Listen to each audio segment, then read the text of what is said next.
In 2012, a scientific expedition to Antarctica was nearing a groundbreaking discovery. After drilling 2 miles into the thick ice, scientists were just inches away from reaching water that hadn't seen sunlight in 20 million years. This pristine water, untouched by the outside world for millennia, could hold unimaginable secrets about the past and the history of life on Earth. But as they neared the water's surface, communication with the team suddenly went dark. 5 days later, 2 of the scientists were found dead, and the official report stated their deaths were caused by hypothermia. However, there was a witness who suggested that the story was far more complicated than it appeared. Antarctica is unique in many ways. It is not owned by any country, and the laws governing its land and research are controlled by the Antarctic Treaty, which heavily regulates access to the continent. Visitors are restricted to specific zones, and they are required to be accompanied by an approved escort to ensure they don't stray into areas that are off limits. While these regulations are presented as measures to protect the fragile environment of Antarctica, many insiders believe there is another, far more sinister reason for the strict control.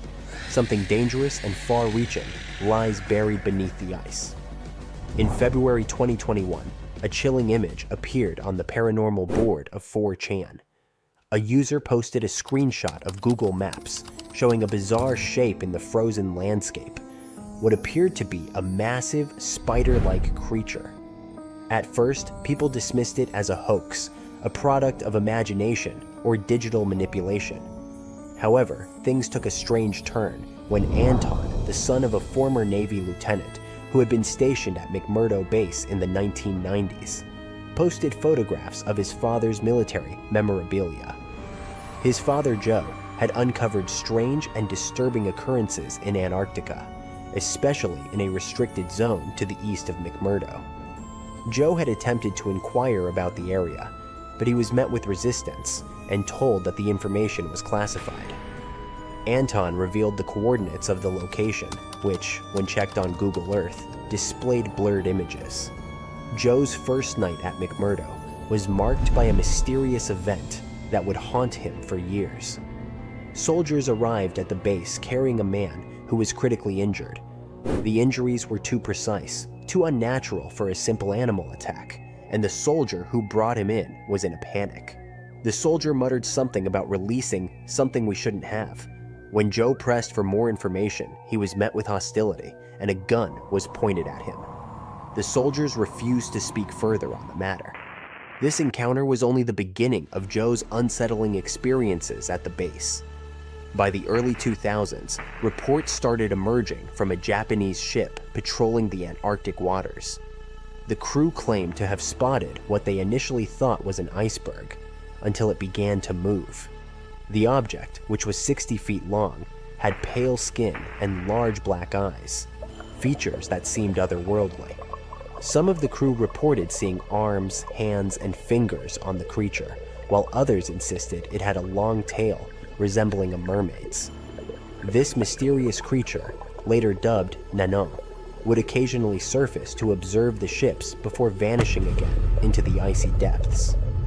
In 2007, a satellite image surfaced, showing something large moving beneath the water near the Antarctic coastline.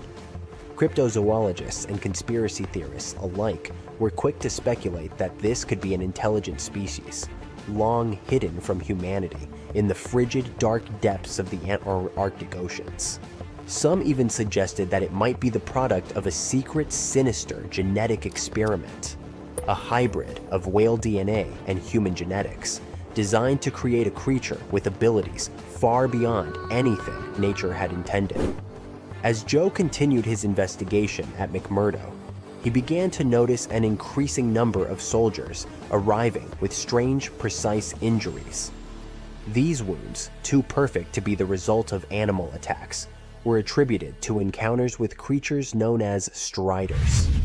The striders were massive, terrifying entities capable of leaping across the icy terrain in incredible bounds. As Joe dug deeper into classified files, he discovered links between Antarctica and secret military operations. It appeared that the striders were part of a covert project that involved breeding super predators, creatures designed to carry out specific, highly dangerous missions, including human trafficking. The secret research facilities that Joe uncovered were breeding these creatures in hidden laboratories deep beneath the ice. Joe's investigation revealed that the goal of this breeding program was not just to create a terrifying monster, but to use it as a tool for trafficking humans across borders. He uncovered evidence of a global human trafficking network, with shipments of people being sent to various parts of the world. This secret operation, which had connections to powerful governments and organizations, was operating under the radar, its full scope hidden from the public eye. In 2017, researchers studying Lake Vostok, one of the largest subglacial lakes in Antarctica, discovered DNA samples that suggested the presence of a life form with intelligence far beyond that of any known species. The creature, known as Organism 46b, was captured temporarily by a Russian research team, and its abilities were nothing short of astonishing. The creature could disable security systems and even change its shape, adapting to its surroundings. This was not just an ancient predator. It had evolved into something far more dangerous than anyone could have imagined. The official Russian report, which claimed the research was focused on studying bacteria, failed to mention the true nature of the creature. Later, the records were erased, and any trace of the creature was scrubbed from the official record. But Joe's investigation didn't end there. His quest for the truth led him to a hidden journal that described the Strider's terrifying abilities in even greater detail. As Joe pieced together the information, he uncovered evidence of a secret alliance between the US, China, and Chile, working together to create a monstrous army of these creatures. The Striders were designed for very specific missions, including targeted human trafficking. Joe's investigation revealed that this network of operations extended far beyond Antarctica, connecting secret laboratories, military bases, and underground tunnels that span the globe. After Joe's untimely death, his son Anton discovered his father's old computer, filled with files that could expose the truth. Anton began the long process of recovering the lost data, but he quickly learned that others who had tried to reveal the secrets of Antarctica's hidden operations had been silenced. Anton's final post was a desperate plea for help, but just days later, he vanished without a trace. The government has since scrubbed all images and data related to these discoveries, but many believe that the dark network of creatures and secret operations still exists beneath the ice, its reach extending into every corner of the world. The full extent of what lies beneath Antarctica's frozen surface may never be fully understood. Some believe that there are forces at play far beyond human comprehension, hidden in the cold depths of the continent. Whether these creatures are the result of nature, genetic experimentation, or something else entirely, one thing is certain: the mysteries of Antarctica are far from solved, and the truth may be far more terrifying than we could ever imagine. The South Pole is more than penguins and endless snow. There's a hidden ghost world within it. Look, it's right here on the globe. Don't confuse Antarctica with the Arctic, which is at the top of our maps. Much smaller in size, and, let's face it, way less mysterious. The ice sheet covering Antarctica is about 1 to 3 miles thick, which is up to 16 Eiffel Towers stacked on each other. This massive blanket hides the true features and contours of Antarctica's land. We still don't know much about this mysterious continent, and it is ice and snow that are to blame. We still don't even know the true shape and size of this continent. Mapping Antarctica without some huge shovels is an incredibly hard task. But satellites learned to penetrate the ice with their cameras. And now we know there's actually an enormous, dramatic ancient landscape beneath the snow. The ghost of the past. About 90 million years ago, Antarctica was a much warmer place. It was actually a lush rainforest with tons of plants and probably teeming with life. It even had rivers flowing through it. Then the ice came. This happened about 34 million years ago, during the transition from the Eocene to the Oligocene, when our planet cooled significantly. It was the beginning of one of our several ice ages. The land remained, but now was hidden under ice and snow that got thicker and thicker. To a regular eye, Antarctica turned into a white desert, vast, flat, and featureless. Time went on. This massive ice sheet moved around, smoothing and shifting the ground beneath it. Over the millions of years, it changed what the land looked like. Now, if we looked under the ice, it wouldn't hold any signs of the original South Pole, except for one place. In areas where the ice is especially thick and doesn't move much, like in East Antarctica, it has actually worked the other way around. It became like a super thick blanket that protects the land. Normally, things like wind or rain slowly wear away the ground over time, changing its shape. But since we have this protective ice blanket, it prevents these natural processes from reaching the stuff underneath. So, the ground stayed almost the same for millions of years, like it's been frozen in time. This special area near the Aurora and Schmidt subglacial basins has become the ghost of Antarctica's landscape. This place was barely touched even since it was first covered in snow 34 million years ago. This is a historical footprint, a place that can tell us what Antarctica's ground looked like before it became a freezing nightmare. As scientists peered under East Antarctica, they saw an amazing ghost. The traces of the rivers that were flowing there millions of years ago, various valleys, and some weird little islands, as well as 3 big chunks of land shaped like the letter U. Hey, what's that all about? You see, the continents on our planet are moving constantly, sliding along the red-hot lava mantle like cereal on milk. Over history, they came together and broke apart several times. Hundreds of millions of years ago, several continents were a part of one enormous Gondwana. Antarctica was one of them. It used to be one huge landmass. But when Gondwana broke apart, the poor continent got stretched by tectonic forces. Parts of land were pulled away from each other. Whoosh! And they got torn apart. And that's how we got these big chunks or blocks of land under thick layers of ice.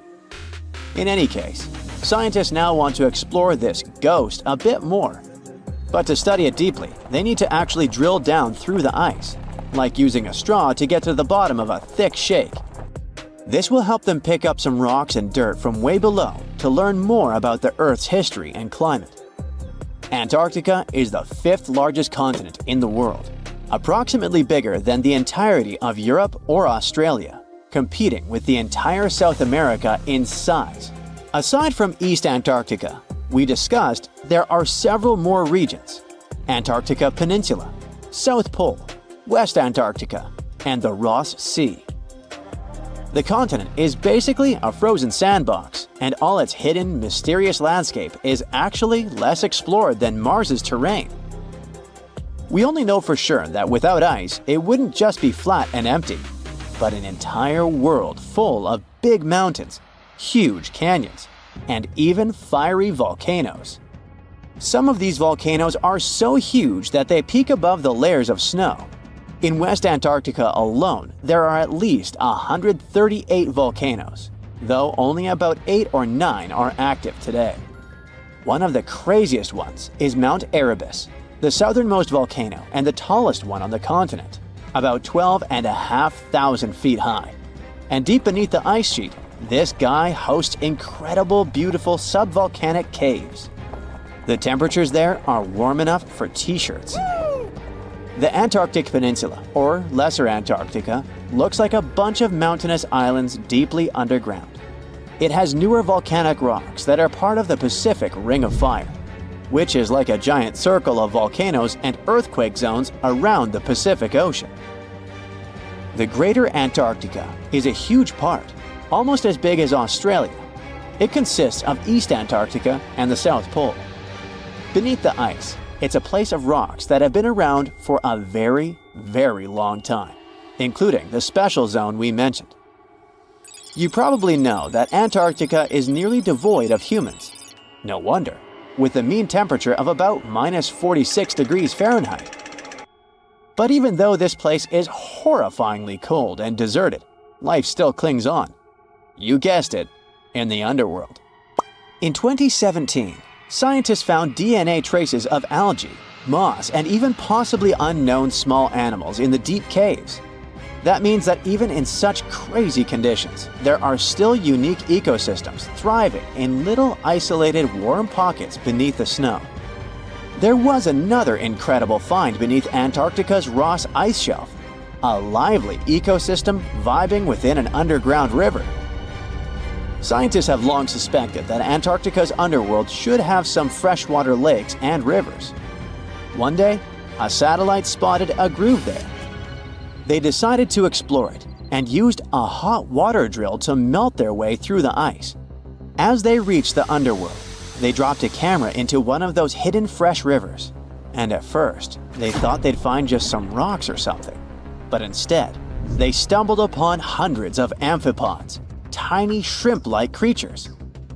Little ones instantly swarmed around the lens. Shrimps blocked the camera and scientists couldn't check out what they wanted to. Pretty funny, but at least that means that there really is an important ecosystem deep within Antarctica. Now, they're gonna explore it. And all this is just the beginning of the mysterious underworld. Antarctica's snow also hides the deepest canyon on Earth under the Denman Glacier. Well, Mariana Trench is still the deepest point on Earth, but it's a part of the oceanic crust, geologically speaking. Also, in 1958, explorers found a huge mountain range under the ice, as big and tall as the famous Alps Mountains. The range stretched for about 745 miles with peaks as high as 1.7 miles. And all this magnificence is buried under tons of ice.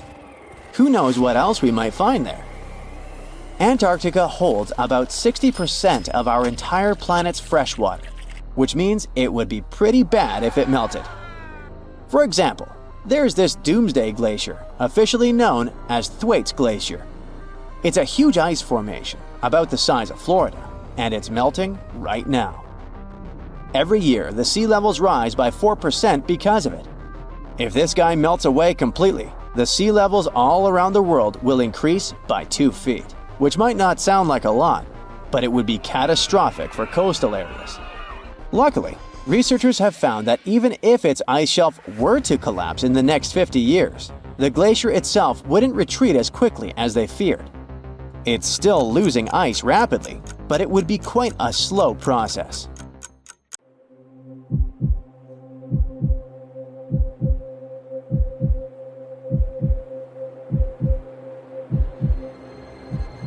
Leave it to people wandering on Google Earth to stumble upon the world's newest and weirdest places ever.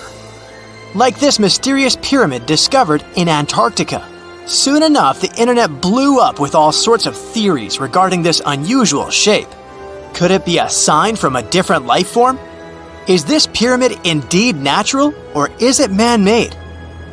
For starters, it's not the first time we've discovered a pyramid in the Antarctic. The first one was observed by the British Antarctic expedition in the 1910s and kept secret for a long time. Its discovery being kept hidden only added to the mystery. A second such structure was discovered in 2016, which further increased the interest in the matter. The mystery was soon enough deciphered by scientists. These formations are just mountains. They're located near the Ellsworth Mountains, a range over 250 miles long, so they're just mountain peaks that have broken through the ice sheet. As for their particular shape, it's just a coincidence.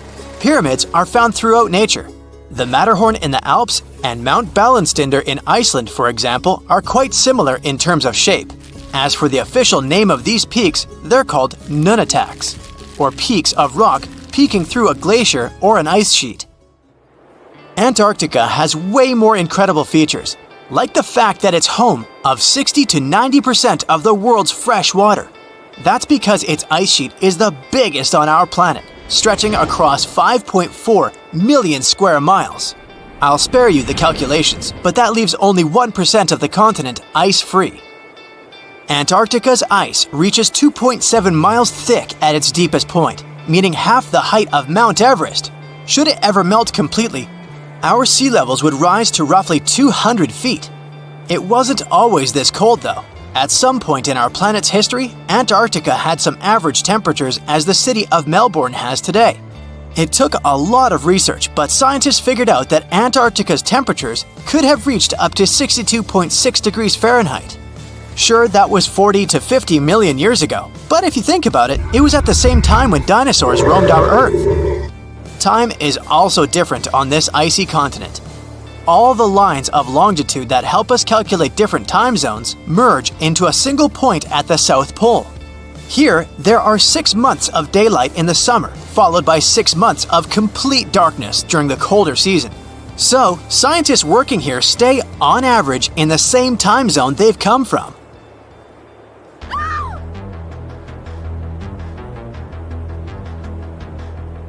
The Blood Falls aren't a chapter of a thriller movie. They are merely a series of waterfalls located in one of the driest regions of Antarctica. They emerge from an underground lake filled with a special type of bacteria. These little organisms use sulfates as fuel instead of sugars, which makes them very intriguing for scientists. The water contained in this lake is so full of iron that it basically just rusts when it meets air. So, the reddish color of the waterfall also gives it its trademark name. The megalodon was the largest predator ever known in our planet's history. In terms of its location, the megalodon lived practically in all waters on our globe, except near the poles. The reason why there were no megalodon teeth found in Antarctica is probably because the gigantic creature was adapted to only warm tropical and subtropical waters. If you plan to visit Antarctica by boat someday, just know you might not get there on a non-metallic boat. The hull of your transportation device must be made of either steel or aluminum to withstand the harsh weather conditions here. Antarctica isn't home to a lot of bugs. In fact, there is only one true species of insect that calls this place home. It's a wingless midge called Belgica antarctica. This fly is so tiny that it only reaches 0.08 to 0.23 inches long, but it's still the Antarctic's largest terrestrial animal. A lot of Antarctic fish also come with an antifreeze substance in their blood. They don't necessarily need it for protection against the cold temperature, but mostly against touching ice. These antifreezes are made up of large glycoprotein molecules. They surround any small ice crystals that may form, making sure they don't spread through the animal's tissues, which could cause a lot of damage. They also create a sort of small pillow blocking the sharp ice crystals, so they're less likely to cause any pain. It also doesn't rain a lot here on this icy continent, but one amazing meteorological quirk of Antarctica is that it's full of diamond dust. This dust is basically small ice crystals that pop out of humid air close to the Earth's surface. Think of it like an icy fog. As they flow through the air and get touched by sunlight, they begin to sparkle, making visitors here feel like they're surrounded by diamonds. It's probably the last place you'd want to go into labor, but in 1978, the first person was born here ever. Emil Marco Palma was its name, and ever since, 10 other people have been born here in Antarctica. There's a lake on this icy continent that is so full of salt, it makes it impossible for it to freeze over, even if temperatures can go as low as 5 degrees Fahrenheit. That's because pure water freezes at 32 degrees Fahrenheit. Water that has salt in it, or any other substance for that matter, will freeze, but at a way lower temperature. That lower temperature is adjustable depending on the substance itself and the amount that has been placed into the water. Antarctica was the last official continent to be discovered. It remained completely unseen until the 1820s. But it took another 20 years to confirm it was actually a continent and not just a group of icy islands. Just because it's really cold here doesn't mean you can't go on a date here. One December night, an American scientist that was posted in Antarctica logged into a dating app simply out of curiosity. He was certain no other profiles would show up, but to his surprise, he found someone soon enough. Another researcher who was stationed just 45 minutes away, by helicopter of course. They eventually got together and went on the first date in Antarctica ever recorded. Apart from ice, this continent has something else way more abundantly than any other piece of land on Earth: meteorites. If we look at the research done by scientists, meteorites have equal chances of reaching any place on our planet. However, once they go through our atmosphere, the situation is a bit more complex. That's because different climates on our planet, like the humid ones found near the jungle, have a lot of moisture and oxygen, which will corrode most meteorites. The climate in Antarctica is really dry, so the possibility of meteorites corroding is little to none. More so, it's way easier to spot these rocks on the icy white surface of this area than in any other place on Earth. If you're not scared of the cold, you'll surely freak out when you hear about the winds here. That's because Antarctica is for the most part the windiest place on Earth. Wind speeds have been reported here to reach even 200 miles per hour. Ooh, you're diving into the dark and icy waters of Antarctica. The eerie blue darkness is enveloping you, reminiscent of the vast expanse of open space. In these depths, where you least expect to encounter any living creature, you suddenly hear a loud, strange sound. A quacking noise, as if a giant duck was hidden in the deep. In 1960, researchers first recorded this sound and named it Bioduck. Clever. For decades, they tried to unravel the mystery of its source. Was it a giant kraken? An extraterrestrial spaceship that had crashed into the ocean? A mysterious sea monster? Or perhaps an enormous duck? There were many versions, one more bizarre than the other. Oceanographers detected similar sounds in other locations as well. Off the western coast of Australia and near New Zealand, they recorded similar but higher pitch signals, which they named Biogoose.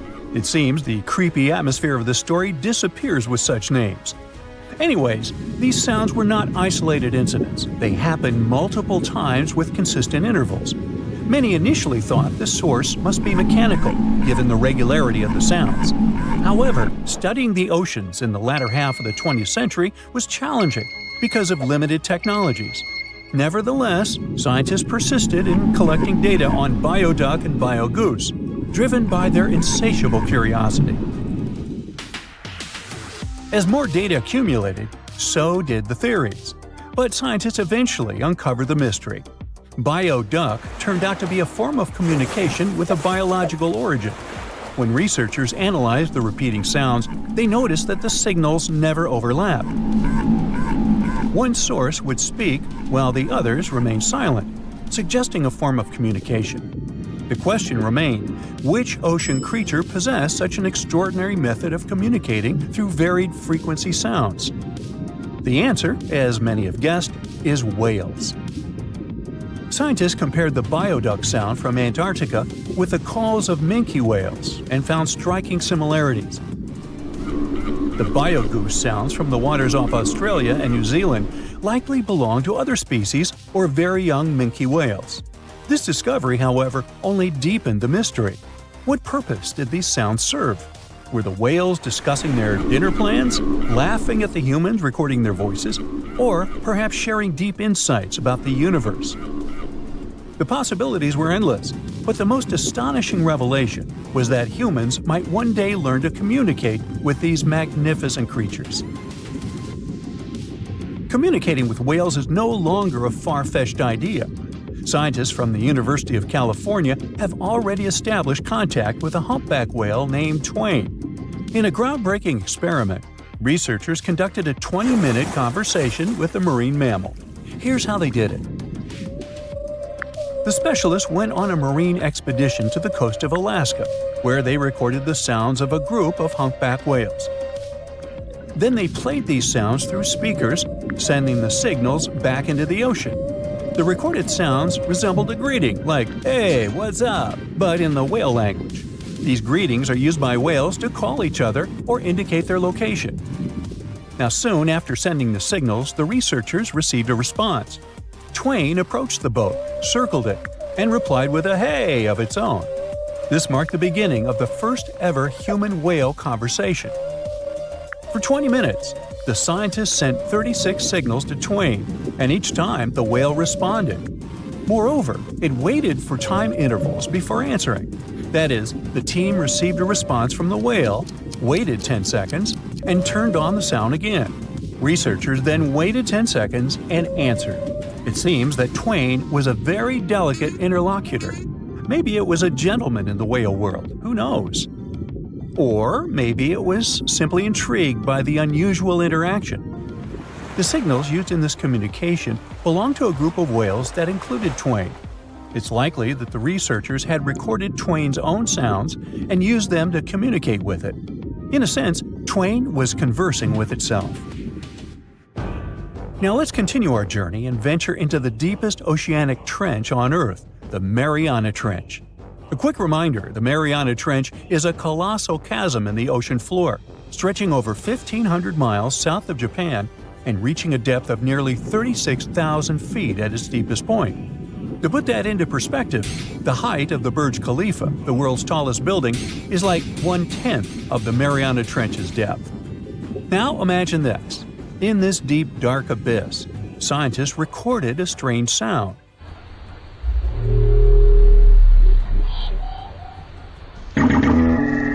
Unlike Bioduck, this sound resembled something from a science fiction movie, a low rumble, followed by a metallic ping, reminiscent of the sounds made by spaceships in sci-fi movies. Researchers named this mysterious phenomenon biotwang noises. Scientists first detected this strange sound in 2014 during an acoustic survey of the Mariana Trench, and they quickly identified its source: whales, specifically Bride's whales. Using artificial intelligence, researchers analyzed around 200,000 hours of audio recordings from the ocean and found matches with a group of Bride's whales. Like other animals, these whales use sounds as a form of communication. Now, did you know what else was found at the bottom of the Mariana Trench? A plastic bottle. It's unlikely it was done by a kraken or a whale or some type of monster. Everything is simpler here. The bottle ended up there because of a human. But that's a topic for another video. Okay, let's deal with one more sound. No whales this time, just a mysterious sound in the loneliest place on Earth. This place is called Point Nemo, and that's why it's so lonely. Located in the South Pacific Ocean, Point Nemo is the most remote spot from any land. The nearest island is 1,450 nautical miles away. It's about the same long distance from land in all other directions. Moreover, here, there's almost no marine life, since few water currents reach this spot, and therefore few nutrients are supplied. In a sense, it's a water desert. And so, in 1997, oceanographers recorded a very strange and frightening sound coming from the depths in the area of Point Nemo.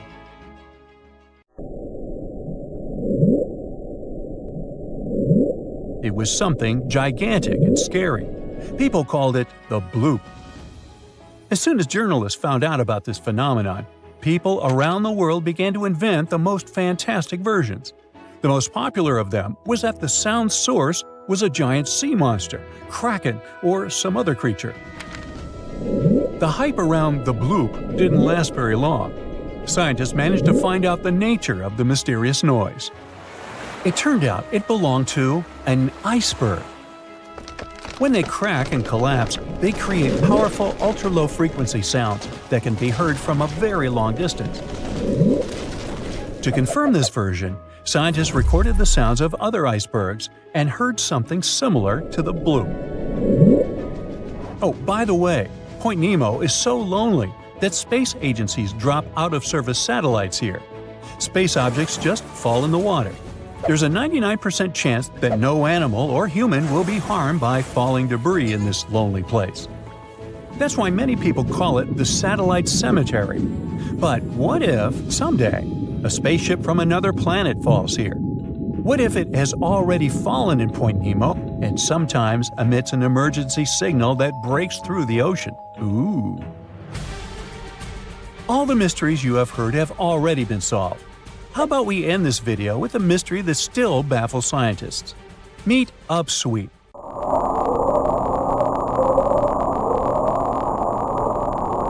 One of the most mysterious sounds ever recorded in the ocean. It's not just noise, it's a series of short ascending tones repeated at intervals of several seconds. It was first discovered in 1991 using hydrophones installed in the Pacific Ocean. At first, oceanographers suggested that upsweep could be associated with volcanic activity or underwater earthquakes. But the seasonal nature of the sound and its intensity change depending on the time of year, which rules out these versions. People began to consider hypotheses related to the biological life of the ocean. They studied the migration routes of marine animals and their behavior at different times of the year. However, despite all efforts, the sound source has not been identified. Some studies suggest that upsweep may be associated with certain species of fish or other marine animals that make sounds for communication or navigation, but no one has been able to prove it. Look at those lush coniferous forests and tundra. What a wonderland! You may have mistakenly thought it's Canada, but it's not. It's Antarctica, about 34 million years ago. So what makes Antarctica this frigid today? It turns out a mix of dropping carbon dioxide levels and some tectonic shuffle played a huge role in transforming this ice-free paradise into the frozen continent we know now. About 50 million years ago, CO2 concentrations were sky high, strutting around at around 1,000 to 2,000 parts per million. But as those levels tumbled down, global temps started to drop, paving the way for the mighty ice sheets that later took over Antarctica. While the CO2 dive was happening, tectonic activity was also working its magic. The big split between South America and Antarctica opened up the Drake Passage, which created the Antarctic Circumpolar Current. This powerful current acted like a bouncer, keeping warm air and ocean currents from crashing the Antarctic party, and helping keep things rather frosty. If you mix up Australia and Antarctica, you're not that wrong. These two continents used to be one. If you mix up Austria and Australia, it's much worse. By the way, don't fall for the internet myths and memes. There's no help desk in Austria specifically for people who intended to fly to Australia. Now, look at this magnificent Australian pink beach. It's precious, and not in a figurative sense. Those mysterious pinkish sands are actually garnet, and it's widely used in jewelry. Geologists studied those sands and came to the conclusion that the garnet contained there is older than local mountains. That doesn't make sense, right? In fact, it does. You see, Australia didn't used to be this very detached continent as it is now. Many millions of years ago, Australia and Antarctica were part of the supercontinent Gondwana, and glacial erosion released the garnet, which eventually made its way to the beach. These sands formed when South Australia was flat and chill, long before the mountains appeared. Most garnet gets washed away, but this batch has a rich history, tracing back to glacial rocks in the Transantarctic Mountains. So this pink sand comes from an ancient mountain range hidden under Antarctic ice. Not only does Antarctica ice hide gems like garnet, if you look harder, you might find entire buildings. Sounds insane, but this is exactly what a British explorer did. His name is Chris Brown, and he uncovered an entire building beneath the ice. He was traveling to the pole of inaccessibility, and it all started with a bummer. Chris and his son had their plane broken. Suddenly, they spotted a lone bust peeking out of the snow. This place was an old meteorological station. Despite freezing conditions, Chris and his son Micah had a blast exploring. Chris is on a mission to conquer all 7 earthbound poles of inaccessibility and has tackled 5 so far. I guess you already know that Antarctica is the largest desert on Earth, much larger than the Sahara or the Gobi. Still, despite being the driest continent on Earth, it boasts a seriously weird waterfall. Nestled in the mesmerizing McMurdo Dry Valleys, it's 5 stories tall and looks like it's gushing blood. It's even called Blood Falls. It may look outlandish and even frightening, but its nature can be easily explained. The water that creates this crimson cascade was once a salty lake, but over time, it became sealed off from the outside world when glaciers formed on top of it. Now, this ancient water hanging out 1,300 feet below the surface has cranked up its salt levels to 3 times saltier than the ocean. This salt water is also loaded with iron and gets zero oxygen or sunlight. When the iron-rich water trickles through a crack in the glacier and meets the air, it rusts up, turning dark red. You may have mistakenly heard that no bug species belongs to Antarctica, but it's not exactly true, because there's this tiny Antarctic midge living there. Plus, there are some spiders too. Those aren't your average spiders hanging out in the darkest corners of your apartment. Those are critters lurking in the chilly darkness of the Antarctic ocean floor. These little marine creepers are actually arthropods and can stretch around 20 inches across. As if that wasn't bizarre enough, they also breathe through little holes in their legs. Quick question. What's the color that you associate most with Antarctica? I'm sure it's white. That's my association too. However, Antarctica may look like a slice of watermelon. That colorful snow comes courtesy of a tough little algae called Chlamydomonas nivalis. When things start to warm up during the Antarctic summer, these little guys release their vibrant red and green spores, painting the snow in wild and funky colors. But it's best to steer clear because that snow is not just a pretty sight. It's also toxic and definitely not edible. Searching for fossils is always a blast, but when you're in one of the most remote spots on the planet, it gets even more exciting. A diverse team of scientists recently hit the mother lode, pulling in over a ton of fossils from ancient marine life, dinosaurs, and birds from the late Cretaceous period, about 71 million years ago. Their adventure kicked off with a flight to South America, followed by a 5-day trek through the infamous Drake Passage. Upon reaching Antarctica, they set up camp using helicopters and inflatable boats. You might be thinking, why dig in Antarctica with all that ice? Well, it turns out there are places where rocks pop up, depending on the season. The team went to James Ross Island, located in the Antarctic Peninsula, and they went there during February and March. And that's one of the few parts of Antarctica where in summer, rocks are exposed, and those rocks can come from the age of dinosaurs. The expedition was a success, as they discovered over a ton of remarkable finds. Next up, the fossils will head to Chile before making their way to Pittsburgh's Carnegie Museum of Natural History. Among their discoveries, they found relics dating back about 71 million years, alongside some around 67 million years old, including plenty of snails, clams, and various marine creatures. Yikes! Look at this creepy sea worm. It could live in LA and be a star in a horror movie, but it chooses to call the chilly waters of the Southern Ocean near Antarctica its home. These worms can grow up to 8 inches long and 4 inches wide, but don't let their spooky exterior trick you. Research suggests they might actually be superheroes in disguise, playing a vital role in keeping ecosystems buzzing. Now, see that head? It's not really a head, it's just a retractable throat that helps this toothy creature chow down on its meals. Antarctica has many creepy critters to offer. Let me introduce you to the Antarctic strawberry feather star. It's not like Patrick from SpongeBob though.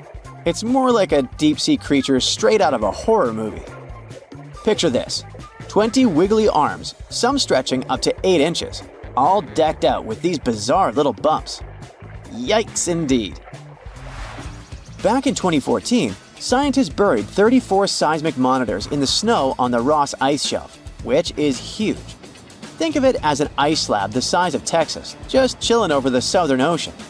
These clever little machines picked up a nearly non-stop buzzing. Even though our human ears usually can't catch these low-frequency sounds, scientists have worked their magic and made them audible for us. They even shared the creepy audio online. A glaciologist from the University of Chicago says that if you could hear this vibration, it'd sound like a swarm of cicadas taking over the backyard in late summer. But these glacier explorers weren't trying to capture spooky tunes. They're actually on a mission to monitor the Ross ice shelf because things are heating up, literally, and the ice is melting faster than ice cream on a hot day.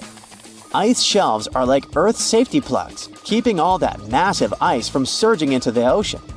So what exactly is making all that noise? It's likely just strong winds whipping across ice dunes, creating a kind of natural vibration. Do you know that NASA explores not only stars, planets, galaxies, or black holes? Hard to believe, but yes. The agency also works on discoveries here on our home planet Earth. So what has NASA recently discovered? Is there life under the ice? While they were analyzing data recently, they discovered something unbelievable hiding under Antarctica's ice. And this discovery not only changes everything we know about the whole water system of the Earth, but it may also help with research about life in space. Humankind's existence might depend on understanding Antarctica and its secrets. So, the recent discoveries reveal vital information about our survival. But before we continue, let's see how much you know about this place, where it's only ice as far as your eyes can see. Antarctica is one of the world's 7 continents in the southern hemisphere. It's the 5th largest continent in terms of total area, and that means it's almost twice the size of Australia. Want to see real meteorites? Go to Antarctica. Due to its dry climate, Antarctica is one of the best places to observe space. But what's even greater is that you can find meteorites on the white surface of the continent. Scientists have already plucked about 45,000 meteorites from the ice, and they think they can see another 300,000. Since there aren't many terrestrial rocks there, it's easy for them to spot them, thanks to their dark color. Antarctica's dry desert environment also helps preserve them, even the ones that fell to Earth more than 1 million years ago. And can you imagine any volcanic activity in Antarctica? It's hard. But this place is where fire meets the ice. West Antarctica is where most volcanic activity occurs. Scientists recently found that 138 volcanoes exist in West Antarctica alone. Wow! You would think that Antarctica is always cold, but no. Its coastal regions can get as warm as 50 degrees Fahrenheit. But have you ever wondered what Antarctica would look like if there were no ice? It may seem unimaginable now, but it was not always covered by ice. That was 34 million years ago, though, so nobody could tell how the continent's surface would be without the ice. But NASA changed that. They generated computer simulations and created the most accurate map of it as of today. What they saw was incredible. The continent was not flat at all like it seemed. It's pretty bumpy with valleys, rolling plains, and high mountains. But this was nothing next to what they had discovered under Antarctica's ice. So, what is it? Drum roll, please. NASA found 2 new subglacial lakes. And what's even cooler about it is that they spotted these lakes from space. How is that? If your answer is high-tech satellites, then you're right. In 2003, NASA launched a satellite called IceSat. It measured ice sheet mass balance and cloud and aerosol heights. The satellite also helped create the ice-free map of Antarctica. In 2010, the European Space Agency launched the second satellite, Cryosat-2. It was for tracking the changes in the thickness of the ice. Then, in 2018, NASA launched the third one, IceSat-2, a follow-on to the IceSat spacecraft. It measured ice sheet elevation and sea ice thickness. It was NASA's most advanced Earth-observing laser instrument. It delivered the highest precision data. And when that was combined with the data from the other satellites, it was possible to spot these 2 new lakes near a pair of larger ones. But how is it possible that these lakes exist in the first place? The average thickness of most Antarctica ice is approximately 1.2 miles. However, it can get over 1.8 miles thick in some places. especially during the winter. So, you might think that there's nothing under there, but science says otherwise. It's not quite possible to see it with your bare eyes, but the continent's ice is slowly but constantly flowing in different directions under the force of its weight. But scientists could not figure out how water moved for many years. That started to change in 2007, when data gathered from the IceSat provided insight into what hides beneath the surface.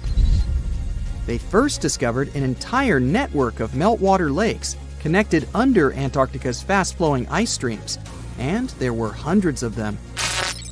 Scripps Institution of Oceanography glaciologist Helen Amanda Fricker figured that the elevation changes measured by IceSat happened because of the dynamics of these lakes. They did not hold meltwater statically. Instead, they were filling and draining continuously over time through a system of waterways. And as they did that, the ice above rose and fell. But where do they drain? The ocean, of course, and it drains a lot. A recent study, co-authored by Fricker, found that the drainage of one lake flushed as much as 198 billion gallons into the ocean in only 3 days. Countless mysteries about how nature works are still waiting to be solved. But finding the 2 new lakes will give scientists a better picture of how fast the Antarctic ice sheet will change as the climate gets warmer, and how this will affect global ocean currents and sea level rise. The filling and draining cycle of the lakes also caused the ice sheet to suffer cracks and crevices. So, the information they find from these new lakes will also give them a better understanding of the damage on the surface of the ice. They will also be able to assess how this filling and draining system influences the speed at which ice slips into the oceans and seas. And that means they can evaluate how the added freshwater may alter marine ecosystems. This discovery may also suggest whether life is under the ice. Wow! Scientists drilled through about 3,504 feet of ice and found that water samples taken from one of the lakes contained approximately 10,000 bacterial cells per milliliter. Such a high number of bacterial life is a good sign, because that means the icy waters might also support higher life forms, such as microanimals, and one of these new lakes might even be their home. But the most exciting thing is that the new lakes might help them understand whether life on other planets is possible. Scientists believe any life below the frozen surface of the planet Mars might follow the patterns seen in Antarctica's lakes. So, there is a possibility that they might find critical new information on the type of life that may have existed on the red planet. You wouldn't want to be there during the winter, though. The lowest temperature on Earth you can experience is negative 128 degrees Fahrenheit. In 2010, there was an even lower temperature of negative 135 degrees Fahrenheit, and you may feel this cold much worse due to the strong and dry winds. Did you know that the size of the ice surface on Antarctica also changes throughout the year? It's about 1.2 million square miles during the summer, but when it's winter, it grows to 7.3 million square miles. Yet, despite the change, it remains the largest piece of ice on Earth. Sorry, Arctic, you lose. Do you know these cute little penguins? Consider these animals the locals, because there is no native population in Antarctica. It's a no man's land, because no single country owns it. But do you know who really owns it? 5 different species of penguins, seals, and killer whales. Ha ha. Despite the continent's harsh conditions, you can visit it as a tourist for fishing and research purposes. Around 5,000 people reside on the continent during summer at research stations. But when winter comes, the number naturally drops down to 1,000. Antarctica's ice blanket makes up 70% of the world's freshwater reserves. Imagine what would happen if it melted. The global sea levels would be raised by almost 200 feet. So, there's a mysterious doorway in the middle of Antarctica. Some people think it's Bigfoot's vacation home, or a shuttlecraft from Star Trek, or maybe a door to Agartha, a mythical kingdom some people believe is located in the center of the Earth.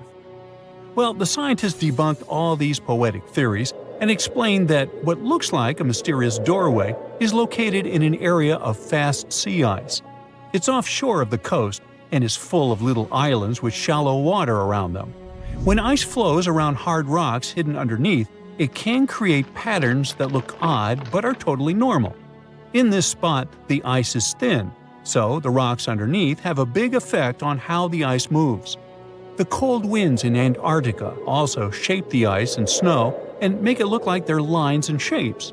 So, the mysterious doorway is just a rocky ridge poking out because the ice has melted a little. The top of the doorway is the tip of the rock, and the sides are snowy trails left by strong winds blowing in the same direction. It's essentially an iceberg that got stranded and is melting in one place. One YouTuber found another out-of-place mysterious object more than 150 miles off the shore of Antarctica, a 400-foot-long ice ship. The internet went wild with theories like that the ship must have ended up there right from the Bermuda Triangle. But there was no scientific proof that it was a ship and not just a large chunk of ice. And once some other internet users revisited the place, they noticed the ice melted in the summer and the hypothetical ship was gone. Another mysterious Google Maps find in Antarctica was a pyramid. And before you make up an exciting theory about how the ancient Egyptians built a secret base here, I have to tell you it turned out to be just a mountain. It's part of the tallest mountain range in Antarctica that stretches for almost 250 miles. It's not the first pyramid on this continent, as explorers from the British Antarctic Expedition found another unusually shaped mountain and nicknamed it the Pyramid. But this one didn't even have a pyramid shape. Here's one Antarctic find that definitely won't disappoint you: a giant ice shelf that reminded scientists of the Grand Canyon. A special submarine robot named RAN covered over 600 miles under the thick ice and brought back some amazing footage of icy mountains, valleys, flat plateaus, and swirly patterns made entirely of ice. One of the strangest things RAN found was giant bowl-shaped holes, or scoops, in the ice. Sadly, scientists lost track of the robot. They think that curious Wendell seals may have accidentally bumped into RAN and caused it to get stuck. To save energy, RAN probably shut itself down, and the scientists couldn't find it again. But the team is hoping to build a new robot and continue exploring this icy canyon to see how the patterns under the ice might change over the years. Another huge Antarctic canyon was found thanks to bad weather. A team of sound experts had to pause their work at the Casey Research Station in a storm. Instead of waiting around, they decided to use the unexpected free time to map the seafloor near Adams Glacier.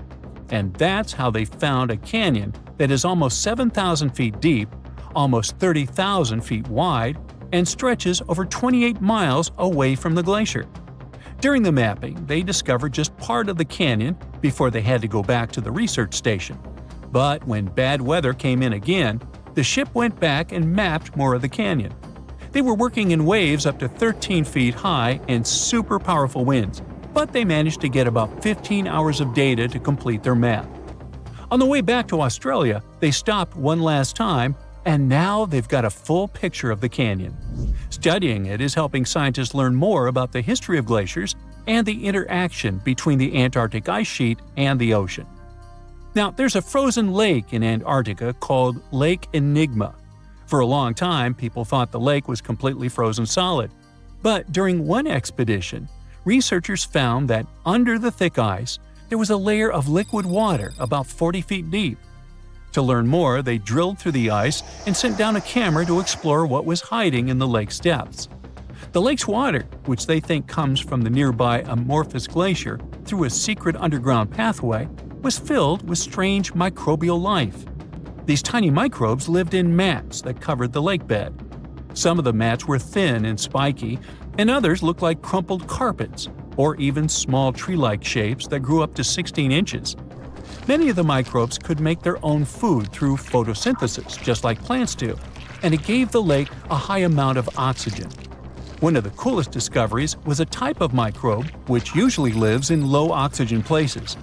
Lake Enigma might be similar to environments on icy moons like Europa or Enceladus, So it could mean that these moons also have hidden water under their ice and possibly microbial life too.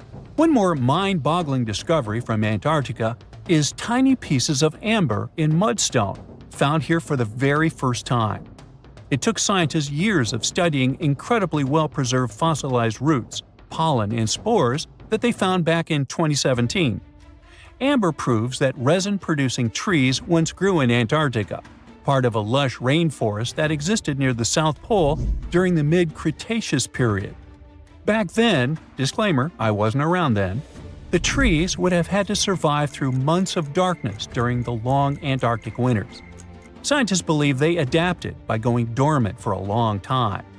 The amber pieces the scientists found are tiny, but they are beautiful shades of yellow and orange with bumpy surfaces that show how the resin flowed out of the trees. This resin likely leaked out to protect the trees from insects. It was preserved because water quickly covered it and kept it safe from sunlight and air. A scientist was browsing through satellite images for brown trails of penguin waste and found 4 new colonies of emperor penguins at the base of the globe. These new colonies likely have been around for years, though 3 of them are rather small, with fewer than 1,000 breeding penguins each. One of the new colonies was found close to a place called the Lazarev Ice Shelf, where there used to be a larger penguin colony. They thought this colony went extinct in 2019, but it seems the penguins have just moved a bit because of changing sea ice conditions. So studying them can help us learn more about how emperor penguins adapt to changes in the environment. Now, there used to be a giant river system in Antarctica 40 million years ago. Researchers found proof of it after studying soft sediments and hard rocks from the frozen seabed. They looked at tiny bits of radioactive elements, like uranium and lead, and learned that the deeper dirt came from the time of dinosaurs. The dirt closer to the surface was younger and had an interesting pattern, like the kind you see in river deltas today, such as in the Mississippi River or Rio Grande.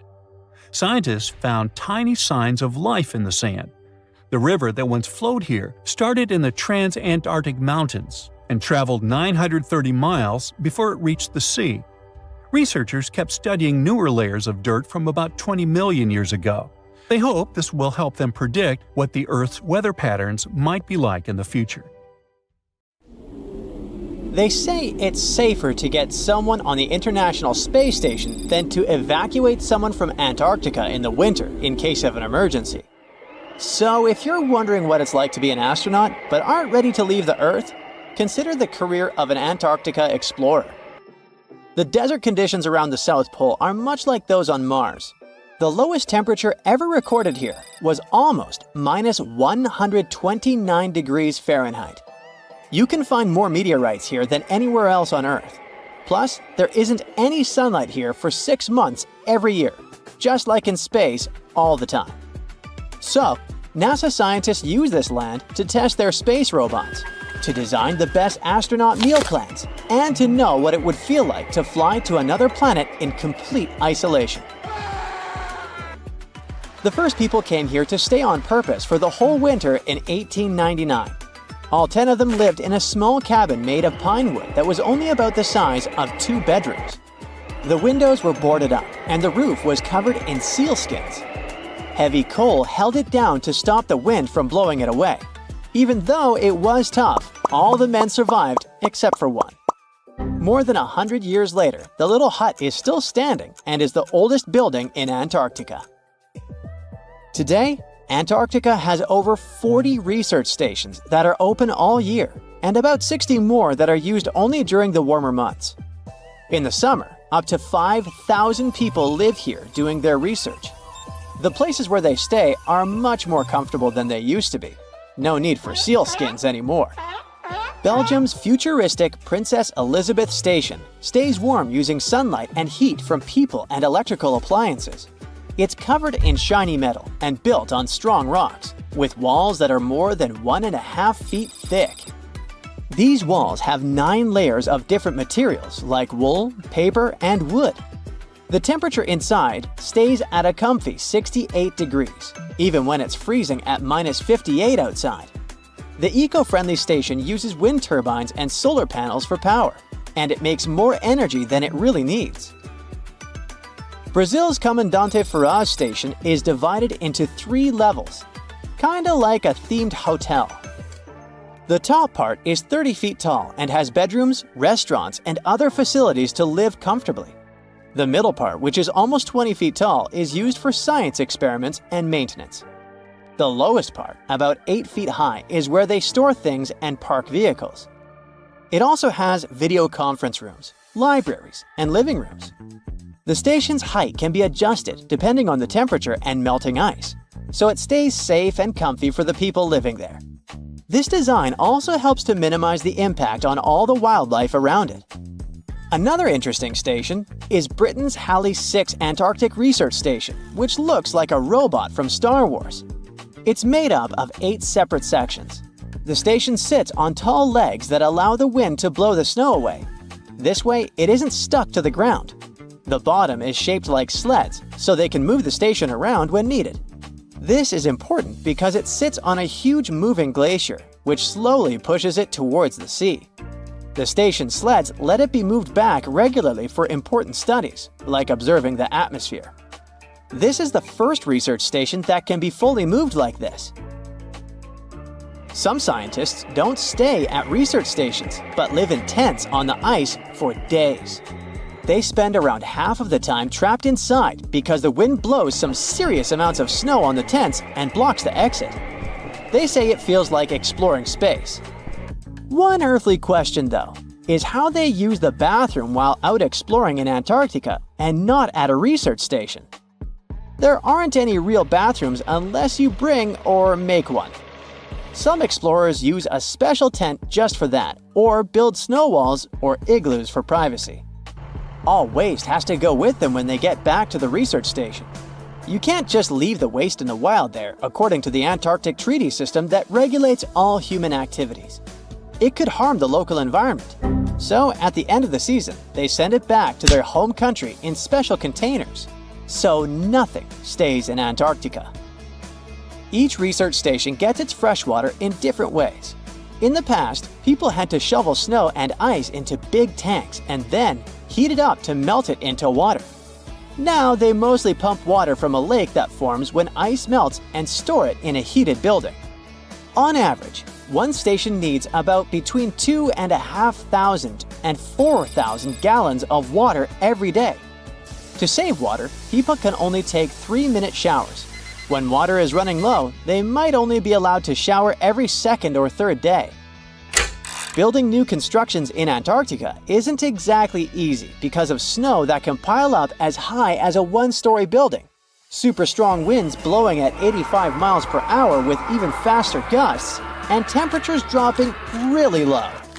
The weather only allows transportation for about 12 weeks each summer, so some stations take years to finish. Storing everything once it arrives is tricky too, because there's not much space and the weather is extreme. Most materials stay in their shipping containers, and for things that need to stay warm, they bring special heated storage containers. So, architects have to get creative with designs and try to use less building material. India's Baradi Polar Base, for example, is made from 134 shipping containers. These containers were used to bring the materials to Antarctica, and then they became part of the building itself, covered with a special insulated shell to keep it warm. In the future, scientists might build Antarctic bases that don't need much material from outside at all. In 2009, David Garcia from a Danish company had a cool idea called the Iceberg Living Station. This would be a base with many rooms, big enough for 100 people, dug right out of the packed snow or icebergs that have broken off from the ice shelf. A group of scientists from different countries spent 26 weeks together in the Rothera Research Station. Among them were a couple of Americans, an Icelandic mechanic, a few Germans, some Scots, and a Welsh speaker. They rarely had a chance to contact their loved ones back home because it was too expensive to call on the satellite phone. With just each other for company and not many things to do for fun, they talked a lot, during work, breaks, and while playing pool. They discussed everything, mostly weather, like the wild weather and icebergs. They all used English for communication. Over time, their accents started to change. They didn't notice it at first, But they were part of an experiment where they recorded their voices regularly. They would say the same 29 basic words, like food and coffee. When the recordings were sent to a team in Germany, they found that some of the words were pronounced differently. It was clear that a new accent was starting to form. They started to pronounce the OU sounds in words such as flow and disco differently. We normally pronounce it from the back of the throat, and in their case, it shifted to the front of the mouth. 6 months isn't such a long time when it comes to language changes, but such things happen when people are cut off from others. When they talk to each other a lot, they remember how the other person sounds and start copying it without even realizing it. This could help us understand why American and British English became so different. The people on the Mayflower were in similar circumstances. They were isolated when they traveled to North America. If you want to speak like an Antarctic winterer, here's some of their slang you can quickly learn. Fodplod means picking up rubbish. Fod stands for foreign object debris. If someone tells you it's a dingle day today, they mean the skies are clear blue. A smoko is a tea or coffee break. Gonk means sleep. And my absolute favorite is fox hat. It means the base cinema night. Antarctica. It was once a green land full of dinosaurs, but now it's a frozen continent bigger than that of the US that doesn't belong to anyone. It isn't hard to find. Wherever you go, just go south until you get to the big icy thing at the south pole of our planet. It lies within the Antarctic Circle, and it's the largest single mass of ice on Earth. The continent is bigger than the US and even bigger than all of Europe. And still, Antarctica was officially discovered recently. Scientists hadn't known of its existence until 1820. After the discovery, it took another 2 decades to confirm it was a whole new continent, and a few more decades after that to decide on a name. In Antarctica, anti means the opposite. So Antarctica literally means the opposite of the Arctic. Now, even before scientists discovered the land, ancient Greeks already theorized that there must be a southern continent to balance out the Arctic in the north. Also, some scientists who studied Polynesian artwork and oral history believe that Polynesians found the continent over a millennia before the Europeans did. Anyways, today we all know of this icy land at the South Pole.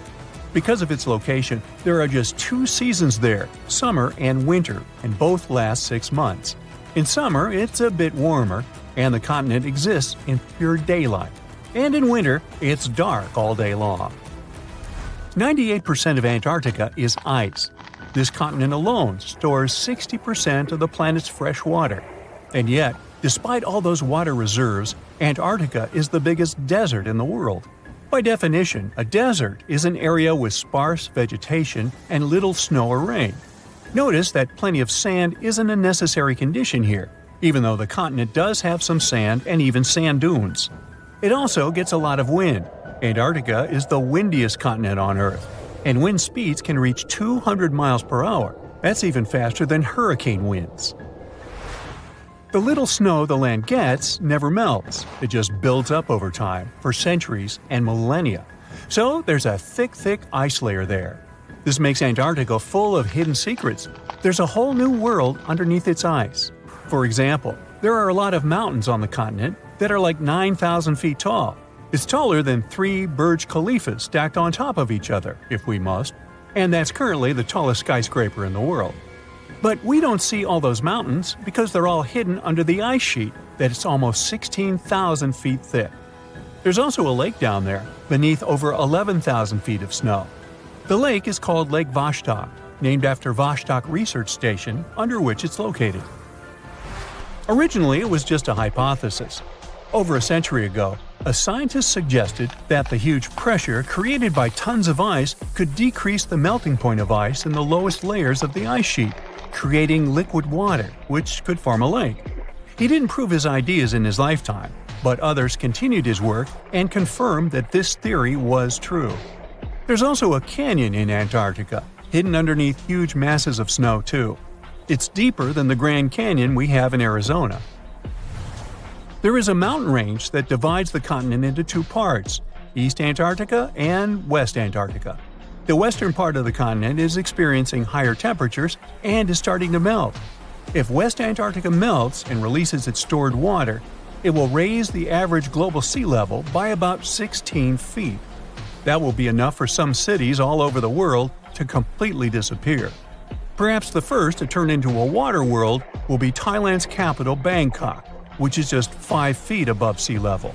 Then it will be Amsterdam in the Netherlands, followed by Ho Chi Minh City in Vietnam, Cardiff in the UK, and New Orleans in the US. People do a lot of work in Antarctica now, residing there for many months at a time to study this mystery of a continent. Over the years, even a few children were born there.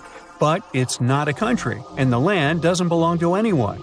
It's governed by the Antarctic Treaty System, an agreement of peaceful research and collaboration that suspends all territorial claims.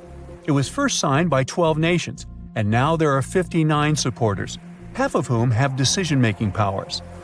The continent is occupied all year round by researchers from all over the world.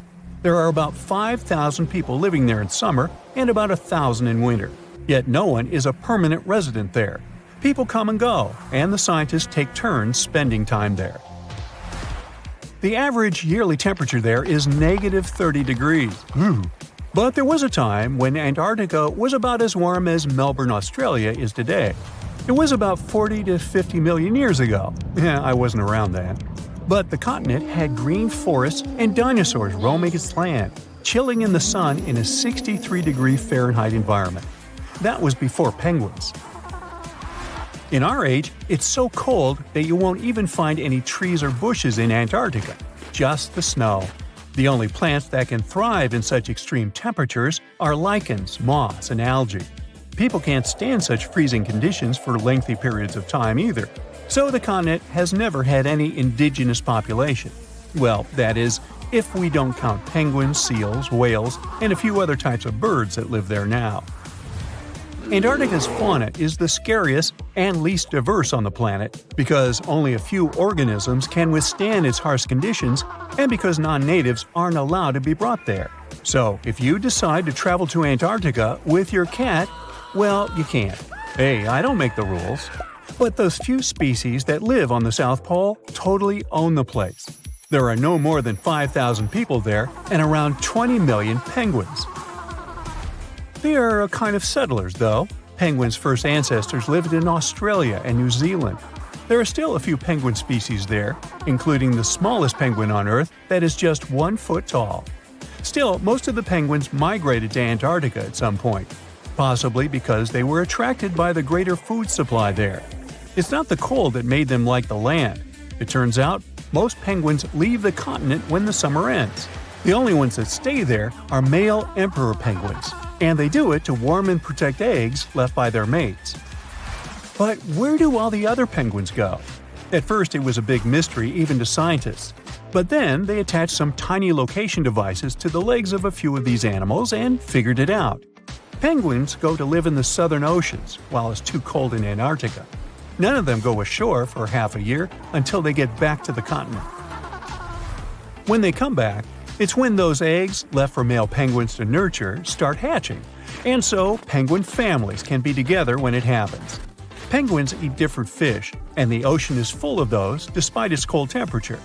In some areas, water can reach below freezing temperatures because it's salty.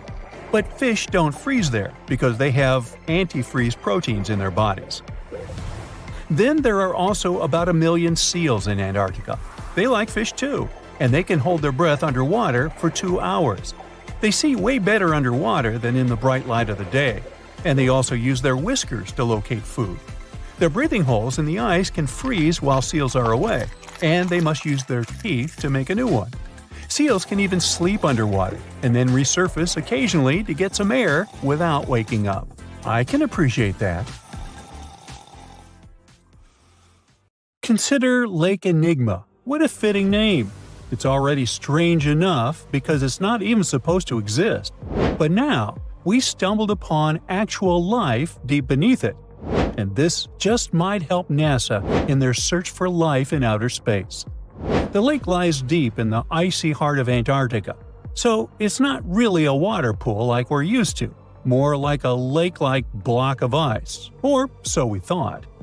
Just recently, Italian scientists discovered a secret that had been buried for ages – an actual body of water. And in this water, life is thriving. Various microorganisms, and even some weird little hunters. Which is super weird, since Enigma sits in a remote and harsh corner of our planet, the northern Victoria Land in Antarctica.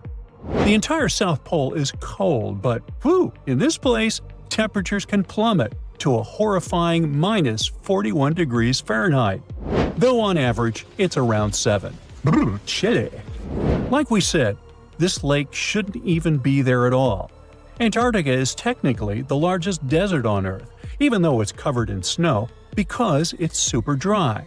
There are 0 rains, truly little snowfall, and the sun barely evaporates anything. And even if there is some water, the insane winds make sure to dry everything out super quickly. Putting on our thinking caps, this lake should lose an unimaginable 7 million cubic feet of water every year. Yet, the water remains. Why? No one knows. Scientists say there could be something deep underground that refills it constantly. They just have no idea what that might be. Maybe deep underground rivers, melting ice, or something else entirely. But hence the name, the Enigma Lake. The block of ice we mentioned is permanent and super thick, at least 36 feet of it, and that's higher than a 3-story building. So researchers decided to check out if there's anything beneath it. They used a so-called ground-penetrating radar, a super smart echo detector for the ground. This radar sends invisible radio waves into the Earth. When they hit something underground, like rocks, water, or anything else, they bounce back to the device. By measuring how long it takes for the signal to return and how strong they are, we can determine the distance and what exactly the radar hit. That's how animals like bats, whales, and dolphins can see underwater. And we humans stole this cool nature idea to research buried structures and hidden caves. Scientists used this device all over the Enigma surface. This way, they were able to create an entire map of this under-ice world beneath. The water itself wasn't surprising. It's the unique ecosystem in it that shocked them. Unfortunately, no secret monsters or extraterrestrial secrets this time. But there are microorganisms there that may not exist anywhere else on Earth. Somehow, these creatures have managed to survive in complete isolation and extreme cold. It's not that we don't know these microorganisms, we've met them before, just not exactly like this. There are a couple groups hanging out down there. The first one is Bacteroidota. They love breaking down complex molecules, especially in your stomach, and help digest tough plant fibers. They mostly hang out inside us, but in the outside world, we might occasionally find them in soils and oceans. Then Actinobacteriota, genius chemists among bacteria. They decompose organic materials and help the soil get healthier. They're also famous for producing antibiotics, so we owe a lot of our medicine to them. The third one is Pseudomonadota. These guys weren't a surprise. They're crazy adaptable. They can thrive pretty much anywhere, from soil to water to the human body. Some of them are good, helping plants grow and in nutrient cycles, but others can be opportunistic pathogens. Bad guys. But what is actually a surprise is that Lake Enigma has tons of passibacteria. They're ultra small even for microorganisms and can barely do anything themselves. So they prefer to live in symbiosis or be little parasites, relying on their hosts for nutrients and other necessities. All these little chompers might be ancient. They could be remnants of a time before the lake froze over completely, which is hundreds of thousands of years ago. It's simply weird to encounter these bacteria in the Enigma Lake, especially the little parasites. Passibacteria usually love low-oxygen environments, but this lake is very oxygen-rich, not even mentioning an almost 40 feet of ice above. So all this means that even though we know who these guys are, this specific species might be new to us. They could have evolved with some unique adaptations and abilities using the lake's unusual chemistry. They probably rely on a super simple and delicate food web. Some of the microorganisms produce energy from light, well, whatever light gets down there, or the lake's chemicals. The symbiosis guys most likely survive by living on or inside their neighbors. Yep, these microscopic creatures hunt each other. Nope, things can't be peaceful even in a place like that. If we find out what their secret to survival is, we might learn more about chemistry, medicine, and even extraterrestrial life. Because if life can endure such extreme conditions, then it can probably appear pretty much anywhere, including our closest neighbors, Europa or Enceladus, the moons of Jupiter and Saturn. They definitely hide oceans beneath their frozen surfaces, and now there's a very high chance there might be some life there. Antarctica must be the closest thing we have to extraterrestrial exploration before we actually land on other planets. It's full of hidden mysteries and surprising creatures. Even outside of Lake Enigma, the South Pole harbors life. Just take the McMurdo Dry Valleys, which are often referred to as Earthly Mars. These are among the most mysterious and extreme places on our planet. They're stretching across Victoria Land in Antarctica, and this is one of the driest places on Earth. Makes sense if you remember the name. Surprisingly, unlike other parts of the South Pole, this land is almost entirely devoid of snow and ice, just lots of super cold ground. There might even be some sand dunes nestled here and there between the rugged mountains. The ground is mostly covered in loose gravel, scattered with ancient rocks made of granite, and something interesting called gneiss, just spelled differently. It's the type of rock that's been through a lot, literally. It's usually born when granite and sedimentary rocks have to endure insane pressure or horrifying heat for a while, a process called metamorphism. These conditions are so intense that they literally rearrange the minerals into layers. That's why gneiss has such beautiful foliated looks. It's the planet's version of baking a layered cake. It's amazing because this place is almost exactly the way it was millions of years ago. These valleys are frozen in time, and they give us a little glimpse into Earth's distant past. And that includes life. Once again, local winds are absolutely terrifying gusts of cold air racing downhill, and they evaporate snow faster than it can even melt. So, logically, you shouldn't find much water here, not even mentioning life. But somehow, you can still stumble across frozen lakes and saline ponds in the dry valleys. And local life stretches all reason and our understanding of biology. It exists inside the rocks themselves. Microorganisms are hidden in slightly moist cracks and crevices. Deep inside, there's endolithic bacteria. These guys are super chill. Instead of moving around like other microorganisms, they always stay put inside their little rocky homes. How do they survive? Through photosynthesis. Just like plants, they take teeny tiny parts of light that gets in crevices and acts like little solar panels, getting energy from the sun. Meanwhile, in another place, beneath the Taylor Glacier, there's bacteria that literally doesn't eat anything. Not comfort, not sunlight, not even oxygen. These guys rely on a diet of dusty rocks and sulfur to fuel their weird metabolisms. By breaking down sulfur and iron, they get energy to sustain themselves. This way, they easily survive in deep seas at sub-freezing temperatures, completely cut off from sunlight, oxygen, and the world itself. This place is fascinating for both its life and the lack of it. In some parts of the valleys, like University Valley, yes, that's what it's called, the permafrost is so harsh that no microbes were found at all. This might be one of the only places on Earth where life appears to be completely absent, a quite scary idea. Anyway, now scientists are thinking about learning more about Lake Enigma and drilling this Mars-like environment, exactly for that reason, to see how we could get samples from Mars in the future.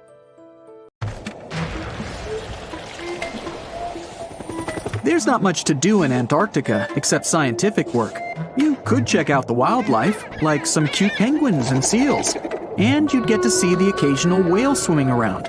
Antarctica is one of the biggest lands out there that's only inhabited by scientists and researchers from all over the world.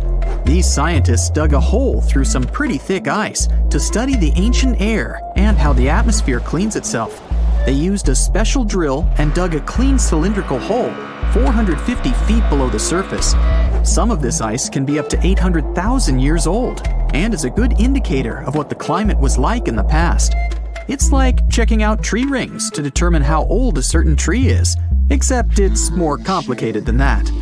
After the effortless digging, they decided to drop some ice to the bottom of the hole to see what would happen next. They heard some really unusual sounds.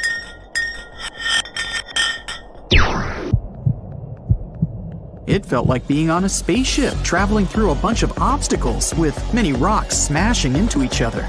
The pitches changed over the quick descent of the block of ice, ranging from high pitch and ending with a low heartbeat-like sound.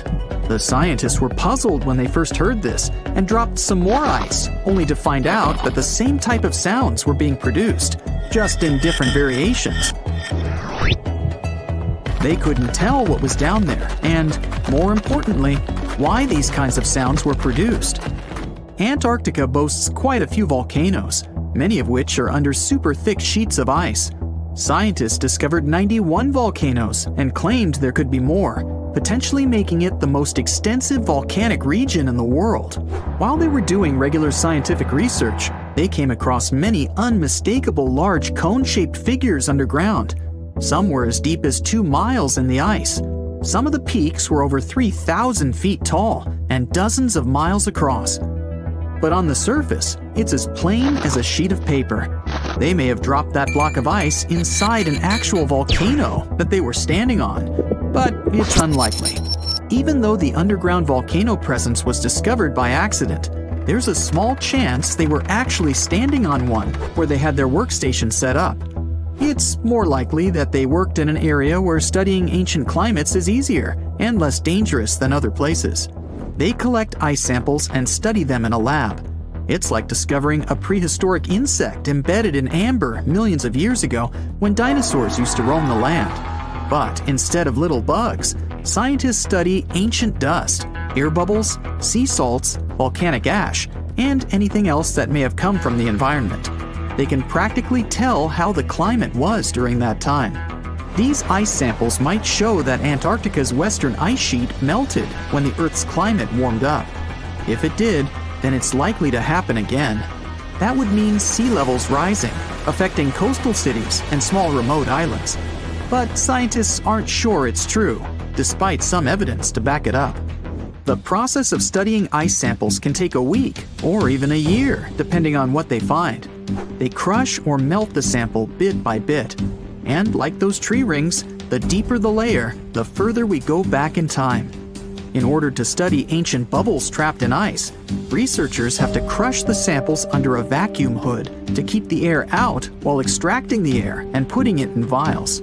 There are various instruments and devices to study the ice samples, but because it's so sensitive to damage, each measurement must be in a clean room setting so that nothing gets compromised. The scientists have to wear proper bodysuits and many layers of gloves and constantly get ventilated.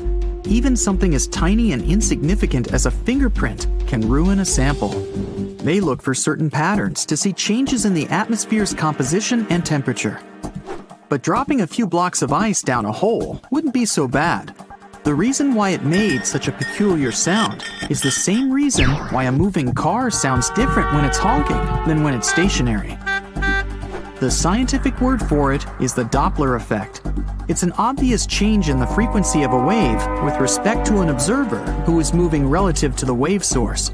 The effect doesn't mean the frequency of the sound changes, it just shifts. And this can be said about other types of waves, like water and light. But sound waves are the most popular ones when it comes to the Doppler effect. So, when the scientists dropped the ice block down the bottom of the hole, the sound waves traveled back up and bounced around the narrow tube where they drilled. That's why they got the pew pew sound. Let's not forget that this ice block traveled 450 feet beneath us. Oil ships dig holes in the oceanic crust that go thousands of feet beneath the Earth. The Kola Super Deep Borehole in Russia is the deepest hole ever made by humans. It goes more than 40,000 feet below the surface, and took almost 20 years to reach 7.5 miles. Below it is only half the distance to the mantle. In terms of the whole Earth, this very deep hole is literally scratching the surface. This wasn't a hole to dig for oil, and wasn't in the ocean either. The drilling was stopped in 1992 when the engineers found out that the temperatures were 100 degrees Fahrenheit higher than they predicted. And then it was abandoned, and it's just been a barren hole now. But that's the closest we've dug to the center of the planet. The scary thing is that some of the workers on the site could hear voices coming from within. All the way in Yemen, an ancient hole exists in Barhout, in the east of the country in the middle of the desert. It's actually closer to Oman than to the capital Sana'a. This hole has puzzled experts and locals. Unlike the holes in Russia and Antarctica, this wasn't man-made. Or was it? It's been around for many years, and the locals try to steer away from it. They don't even like talking about it, since they claim it brings bad luck to those around it, or to whoever utters its name. They claim it was created as a prison for spirits, but many rule that out. The hole is 98 feet wide and somewhere between 330 to 650 feet deep. You can also hear strange sounds coming from the inside. But according to some scientists, the well has little to no ventilation and barely has any oxygen down there. So it's unlikely that anyone or anything lives down there. The Challenger Deep in the Mariana Trench caught some low-pitched grumble sounds in March of 2016. Some of these grumbles were followed by screeches. They caught these sounds in a span of weeks, using a titanium-encased microphone so that the immense pressure of the lowest point on Earth wouldn't crush it. They had to lower it slowly as well, since it's 1,000 times the atmospheric pressure at sea level. For 23 whole days, the microphone recorded typical sounds of whales passing by and boats sailing across from above, and even rumbles of nearby earthquakes, but they still couldn't determine what caused those initial sounds. The researchers couldn't understand if the noise from the bottom of the Mariana Trench was caused by humans or was natural. They also wanted to know if these sounds affected marine life, like dolphins and whales that rely on echolocation. They still can't figure it out, but scientists estimate that the ocean is about 10 times noisier than it was 50 years ago. With technological developments in shipping, submarines, and underwater construction, the ocean will only get louder with time. Northern lights come with sounds, which nobody talks about. They're usually audible when the auroras are at their most powerful presence. Scientists were always puzzled as to what caused the faint popping and crackling, even though they were very far above us. They used some special microphones and found out that the sounds came just 230 feet above us, which is pretty low. They're caused by electrical charges gaining power in a specific region of the auroras. The electrical charges are disturbed by magnetic storms that fire up the northern lights. As a result, some tiny sparks are released into the atmosphere, causing the faint crackling and popping noise. Antarctica wasn't always a frozen wasteland. A long time ago, it was full of life, and 56 million years ago, something terrifying stalked its jungles. A giant, flesh-eating bird. It was around 6 feet tall and weighed as much as a lion. For millions of years, nothing could challenge it, so why did it disappear? And could there be even bigger predators still hidden beneath the ice? Paleontologists found 2 massive claw bones in Antarctica, sharp, curved, and powerful, belonging to this bird. They were dug up from the Epresian-aged rocks of Seymour Island, which means they're around 40 to 50 million years old. Their shape left no doubt. These were the so-called terror birds. Their scientific name is Forus raceti, some of the most fearsome predators to ever walk the earth. They were flightless and didn't even need wings. Instead, they could sprint at breakneck speeds, like ostriches from a nightmare. For millions of years, these birds ruled South America. But now, for the first time, their presence has been confirmed in Antarctica. No surprise here. Back then, South America and Antarctica were still connected, allowing animals to easily commute between continents. So these birds probably migrated south to adapt to life on Antarctica's prehistoric landmass.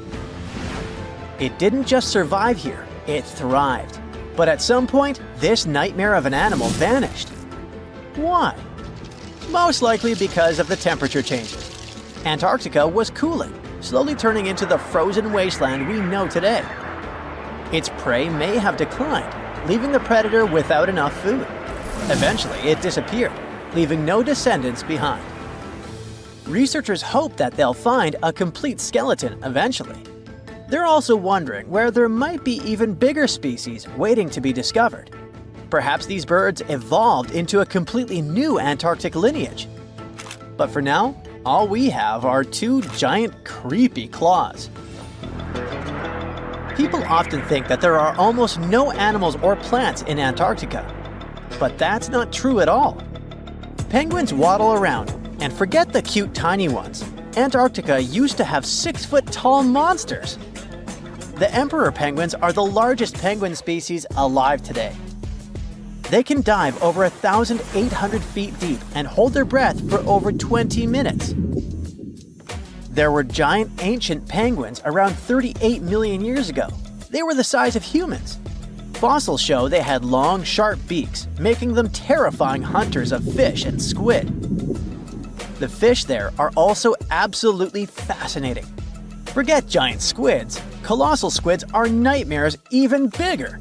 Some reach over 40 feet long with massive, super sharp beaks and eyes the size of dinner plates. Finally, orcas, the apex predators of the Antarctic Ocean. They hunt in packs, working together like a wolf pack of the sea to take down seals, fish, and even massive whales. There are even tiny plants like moss and algae. Antarctic hairgrass and pearlwort. They somehow survive against all odds. There are many other myths going on about Antarctica. For example, some people think that when icebergs break off from glaciers, they immediately start drifting straight into the open ocean until they melt. But the reality is way more chaotic. First, when an iceberg breaks off from a glacier or ice shelf, it has to deal with underwater obstacles. It can stay stuck on the seafloor for decades without moving. Then they get caught in powerful whirlpools and spin in place for months. One iceberg, a 23A, spent nearly 40 years frozen in place before finally breaking free, only to get caught in a swirling ocean vortex for another 8 months. After that, their paths are influenced by ocean currents, tides, winds, and even underwater topography. They don't just float freely, their movements are full of literal, unexpected twists. And speaking of glaciers, another strange rumor is that some humans can't travel more than 311 miles inland in Antarctica because of an impassable ice wall, freezing jet fuel, deadly winds, and no oxygen. But this is completely false. Antarctica has been explored by planes, vehicles, and even scientists on foot. There's an entire research station sitting at the South Pole. People live there all year long. The ice wall is real, a massive ice cliff rising above the ocean. But that isn't some secret barrier, it's an ice shelf. These are thick slabs of ice that form when glaciers slowly flow off the land and spread over the ocean. Almost 3/4 of Antarctica's coastline is made up of them, but they don't form some giant ring around the world. Antarctica is one of the most extreme places on Earth, but we've conquered its challenges and we keep learning more about it every year. That's why every year, millions of dollars are poured into keeping research stations running, protecting wildlife, and making sure the people who live there have everything they need. But where does all this money go? Well, Antarctica stations are basically small cities. There's electricity, heating, water purification, food storage, and medical facilities. The biggest station, McMurdo, is basically a town with over 1,000 people in summer. It has everything from a fire station to a gym. The South Pole Station is super deep inland, so it's one of the hardest places to supply. Getting food and fuel there requires airplanes flying thousands of miles in extreme cold. But the internet loves a good mystery. When Google Maps revealed what looked like a massive doorway in Antarctica, conspiracy theorists went wild. People joked about everything from Bigfoot's vacation home to a secret base, or even a Star Trek spaceship hangar hidden in the ice. But there's a way simpler and less exciting explanation. It's actually a grounded iceberg, a chunk of ice that got stuck in shallow water and is now slowly melting. As ice moves across the landscape, it flows around bumps and obstacles, creating odd shapes. The process of melting, breaking apart, and refreezing can carve ice into unexpected forms. Antarctica also has incredibly strong downward-blowing winds that sculpt ice into dramatic formations over time. No secret doorway, unfortunately. And speaking of doors, for years, Ushuaia, Argentina, has been called the gateway to Antarctica, the last stop before the icy continent, the place where expeditions begin. But there's another option. Punta Arenas, Chile. Let's compare them. Ushuaia is closer to Antarctica. It's the top departure point for tourists going on cruises. But no regular flights to Antarctica. No major scientific bases operating from here. It's basically controlled by the military, which refuses to allow private flights, only commercially operated ships. Yes, Punta Arenas is further from Antarctica, but 22 countries and global organizations use it as their main base. There are regular flights to Antarctica happening there every year. Private airlines can actually operate here, making it the real air connection to Antarctica. Ushuaia may have the best location physically, but Punta Arenas actually runs the show. Argentina made a huge error in picking its Antarctic airbase. Instead of setting up a simple, accessible base at sea level, they built Marambio Base, very high on rough terrain, completely impossible to reach by land. Everything has to be flown in by helicopter, making operations slow, expensive, and frustrating. For 50 years, Argentina stubbornly stuck to this bad decision, while Chile set up efficient, well-planned bases that the world now uses. If things don't change, Ushuaia will be nothing more than a tourist stop. But what's terrifying is that Antarctica seems to be returning to its past. It's supposed to be the coldest place on Earth, but something shocking happened just recently. For the first time in recorded history, temperatures in Antarctica broke 68 degrees Fahrenheit. This continent is buried under miles of ice. Usually, temperatures there can drop to minus 112 degrees. But in the winter of 2020, scientists recorded an insane 69 degrees on Seymour Island, hotter than many places in Europe at that time. Scientists believe there are several reasons for that. First, there are changes in the way heat moves around the planet's waters. Second, melting permafrost due to the planet warming. It looks like the climate is changing faster than expected. So what comes to your mind when you hear the word Antarctica? Most likely, cold, snow, ice, and penguins. Yet, this is one of the least explored regions in the world that hides many strange and unique things. Check them out. You don't have to go to Antarctica to see this weird thing. All you need to do is open Google Earth and move to one of the southernmost islands of Antarctica, King George Island. Recently, internet users have noticed a large and pretty strange cave entrance there. Where does this wide, dark passage lead? People started making suggestions. It's the entrance to a secret base or some laboratory. This is the part of the spaceship that crashed there thousands of years ago. This is the door to the ancient city of Antarctica. Perhaps there's a giant rock mountain with an ancient cave beneath all this snow and ice. Well, there's some ideas. Users have calculated the approximate dimensions of this cave. It might be about 74 feet high and 250 feet wide. You could hide a Boeing passenger jet in there. Nature probably created this entrance. This is a logical explanation, but there are two strange factors. First, take a look at the foot of the mountain. It seems that there are steps there. They're dark in color, as if they're made of stone. And if you look closely, you can notice something similar to human footprints. Has anyone entered this cave? Or maybe someone is still living there now. The second oddity is the disappearance of the mysterious finding.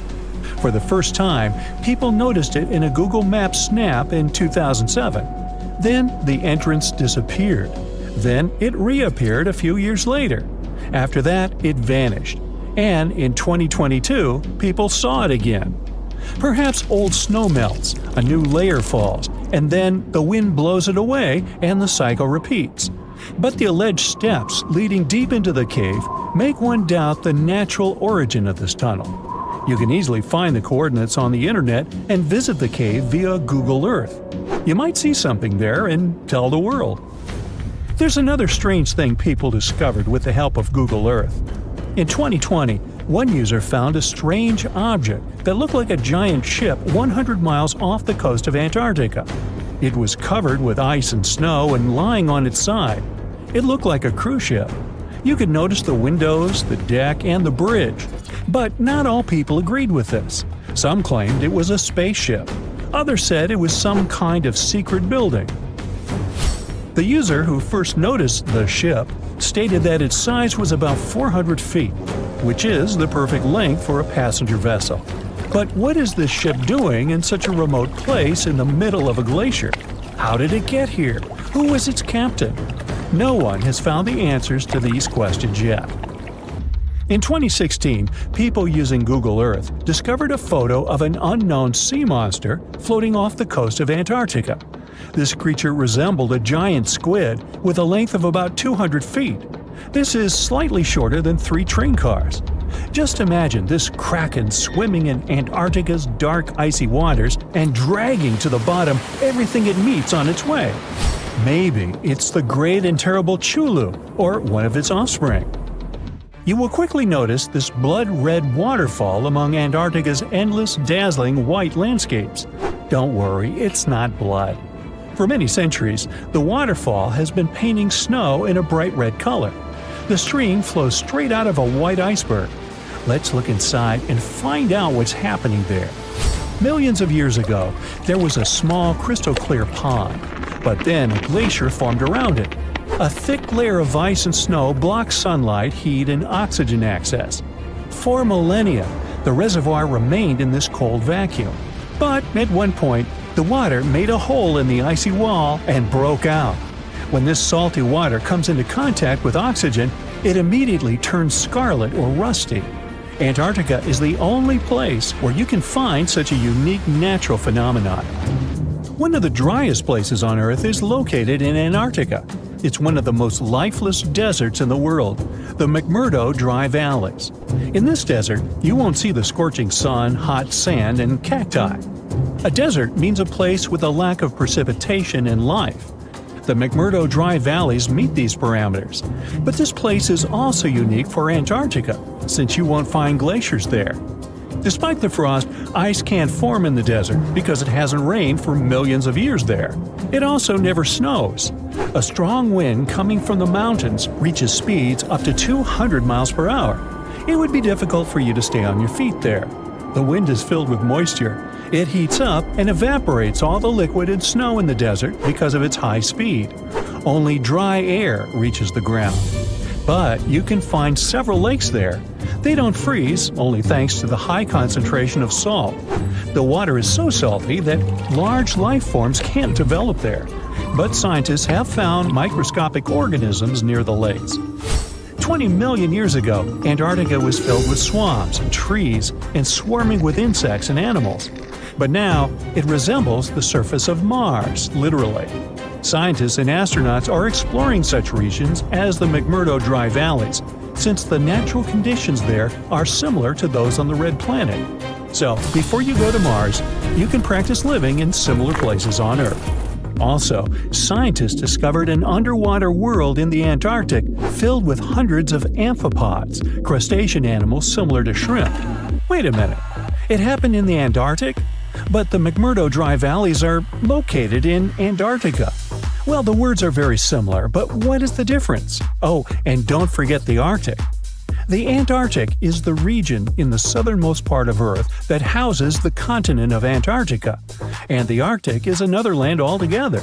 They have the same natural conditions – frost, ice, and snow, but they're located in different parts of the planet. The Arctic is at the North Pole, Antarctica is at the South Pole. Now, back to the discovery. Scientists put forward theories that the ice of the Antarctic hides a vast network of freshwater rivers and lakes, and in 2022, they found a new ecosystem. Researchers explored the Antarctic Ross Ice Shelf and its underwater rivers. This is a massive piece of ice floating in the ocean.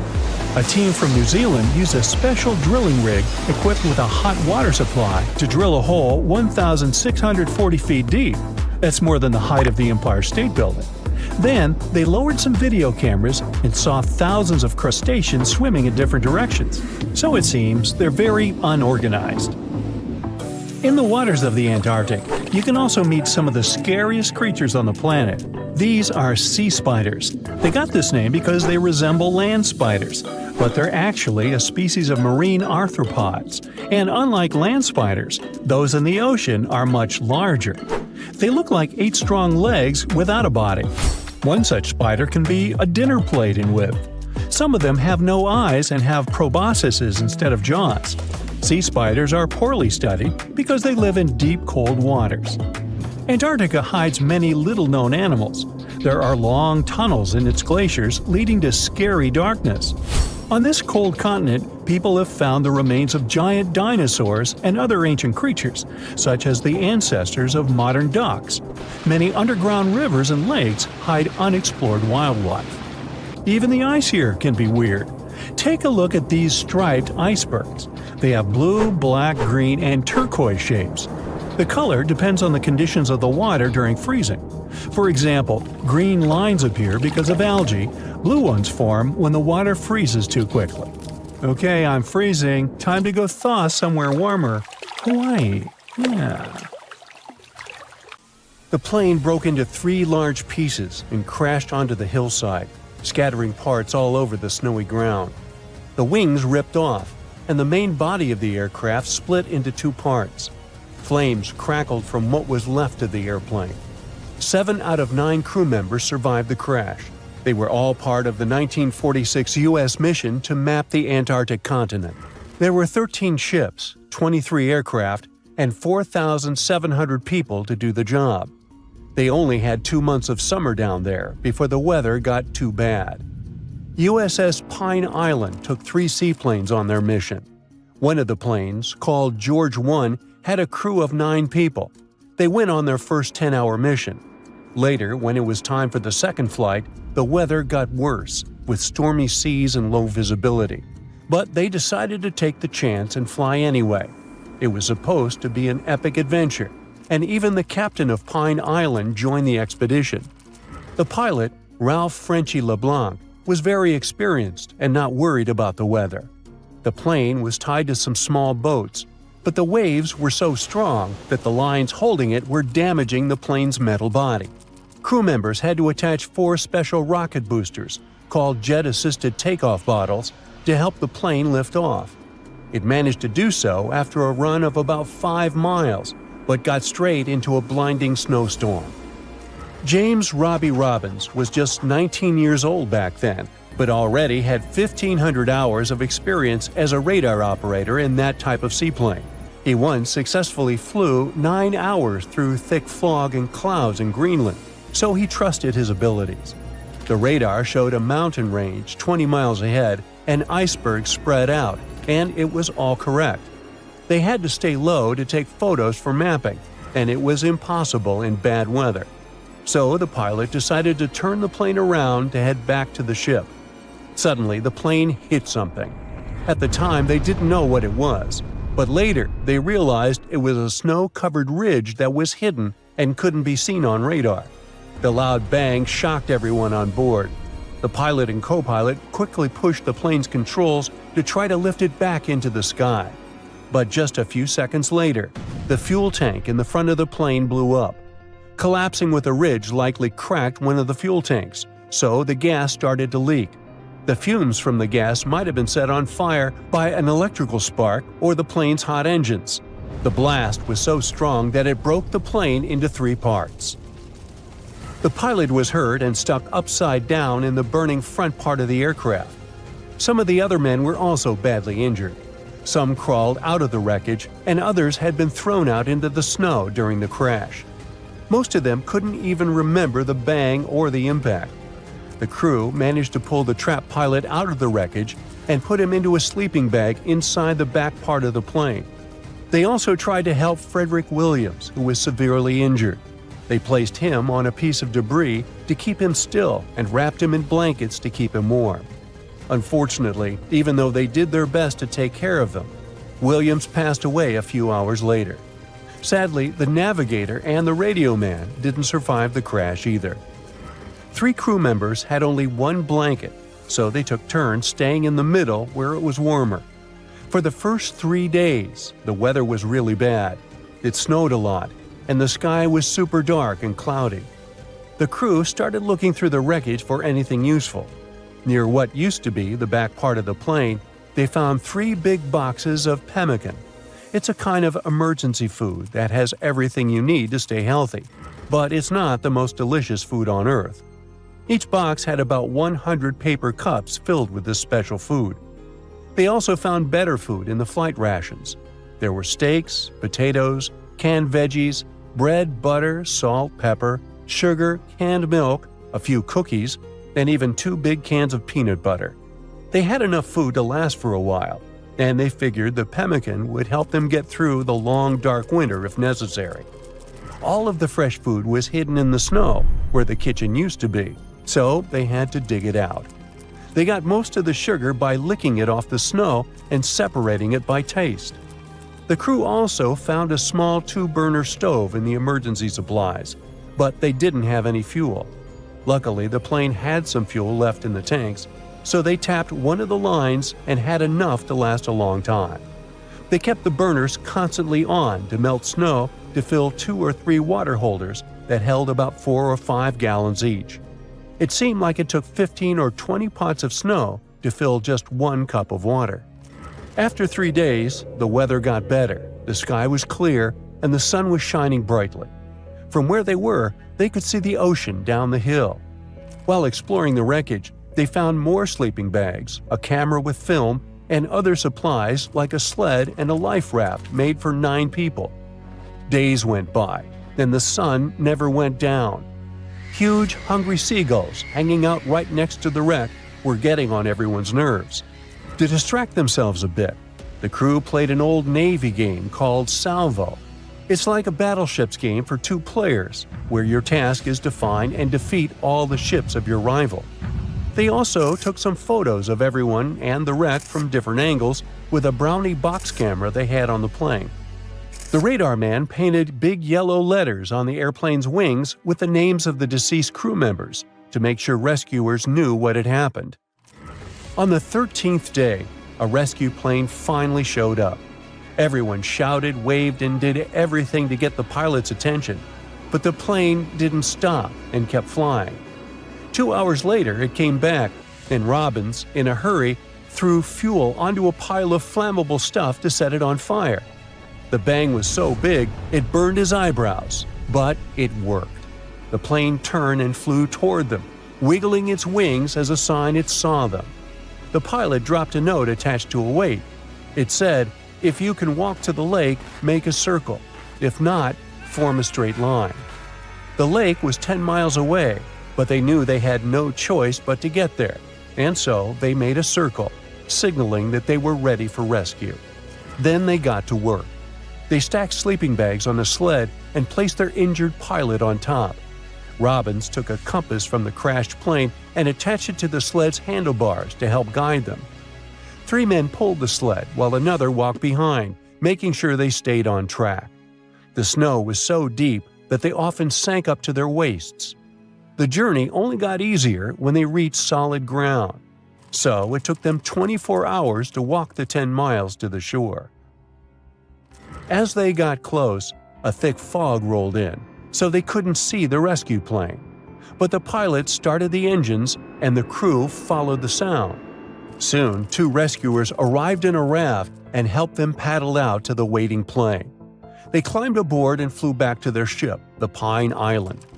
All the survivors were taken to the USS Philippine Sea and later returned home. For 6 of the 9 men who crashed on Thurston Island, life continued.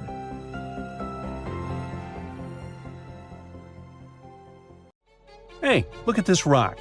At first sight, it looks like a regular boring rock, the likes of which you can see when walking along the beach. Its color doesn't stand out, and its weight is pretty regular, around 4 pounds. But everything changes when you learn that this rock was born on Mars, traveled all the way to Earth, and ended up in Antarctica. Ah, now the story sounds much more fascinating. So let's find out the details. Researcher Roberta Score, who worked on the ANSMET project, which stands for Antarctic Search for Meteorites of the Denver Antarctic Program, found this meteorite in 1984. If you want to decipher the name of the space traveler, I can help you. It comes from the place where the scientists spotted it, the Allen Hills of Antarctica, hence ALH. And then we've got the year of the discovery and the number of the sample. If you think that Roberta picked up the rock and exclaimed something like, "Woohoo, I'm holding a chunk of Mars," I'll have to disappoint you. At the very beginning, it was totally unclear where the meteorite came from. And one thing confused researchers even more. The meteor was very different from other meteorite groups found on our planet. Okay, but then how did they finally figure out it was a visitor from Mars? All thanks to traces of gas similar to those that make up the atmosphere of the red planet. We learned about its composition thanks to the brave Viking lander that carried out the necessary analysis in situ in 1976. Anyway, back to our rocky discovery. It's actually very special, and not only because the rock arrived from far, far away. Among those several thousand meteorites found on Earth, just around 100 have likely come from Mars. And even so, our guy is different from them and seems to be part of a separate group. So let's go into the past and follow the life story of this cosmic traveler. It most likely formed around 4 billion years ago on its home red planet. One day, which wasn't very different from others, turned out to be life-changing for this peaceful rock. A meteorite impact catapulted into space, and it started its own journey as a small asteroid. At that time, it was way larger than at the moment of discovery on Earth. At one point, ALH got close to Earth and, who knows, probably decided to explore something. That's how, 13,000 years ago, it ended its space journey by colliding with our planet. At the moment, this Martian fragment is the oldest we've got. But at first, it wasn't all that popular. Only in 1996 did it become way more famous after a groundbreaking discovery. You see, some NASA researchers started wondering, well, the fragment is obviously very old, but then, could it have recorded any traces of life that could have been thriving on Mars at the time ALH formed on the red planet? And guess what? Those scientists turned out to be right. They detected traces of very fine magnetite particles. Those were completely similar in structure and chemical composition to the particles we have on Earth. They're called magnetofossils, and magnetotactic bacteria produce them. So it might mean that, at one point, there were some forms of life on Mars. In April 2020, scientists from the Japanese Space Agency made another discovery.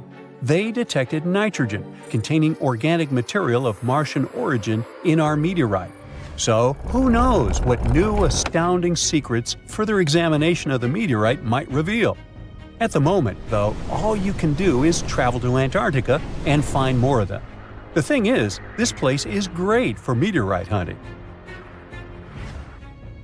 Surprisingly, we have found nearly 50,000 meteorites in Antarctica, and hundreds of thousands are still waiting to be discovered.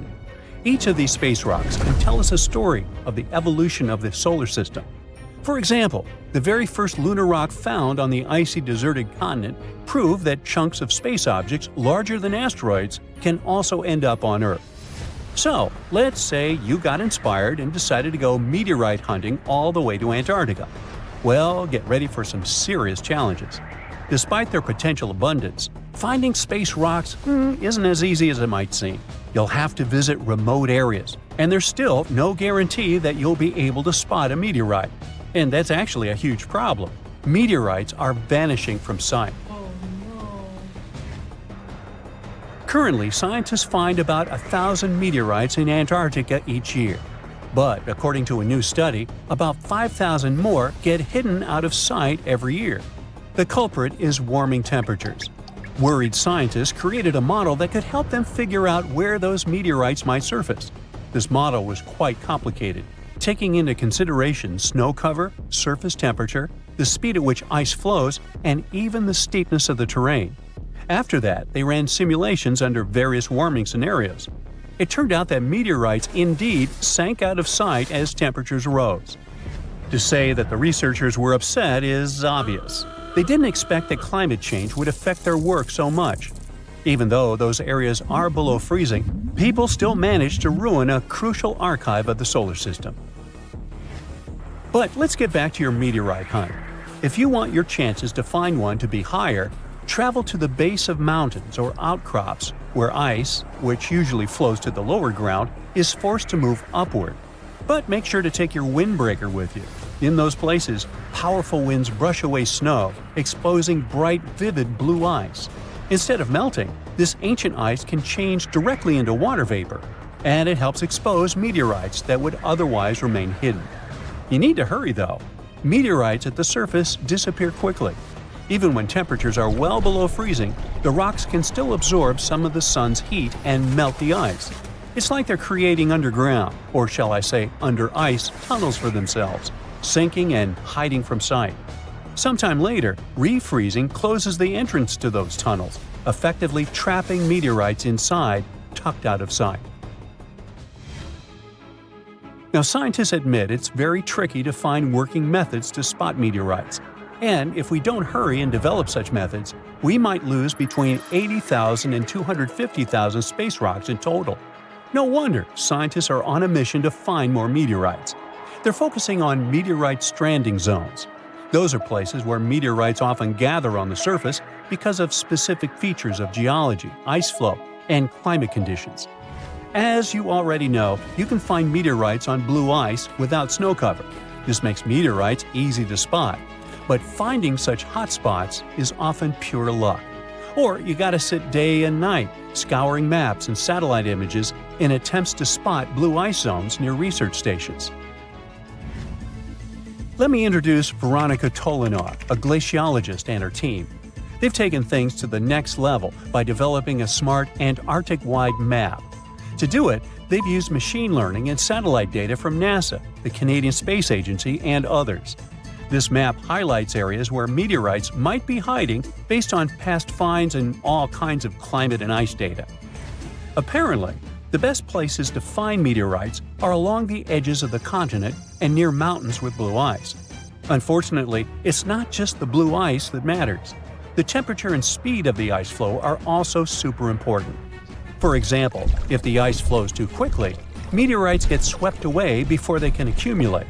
So, if you want to find a meteorite, you have to wait for very precise conditions. The surface temperature has to stay below 16 degrees Fahrenheit almost all the time. Otherwise, meteorites sink.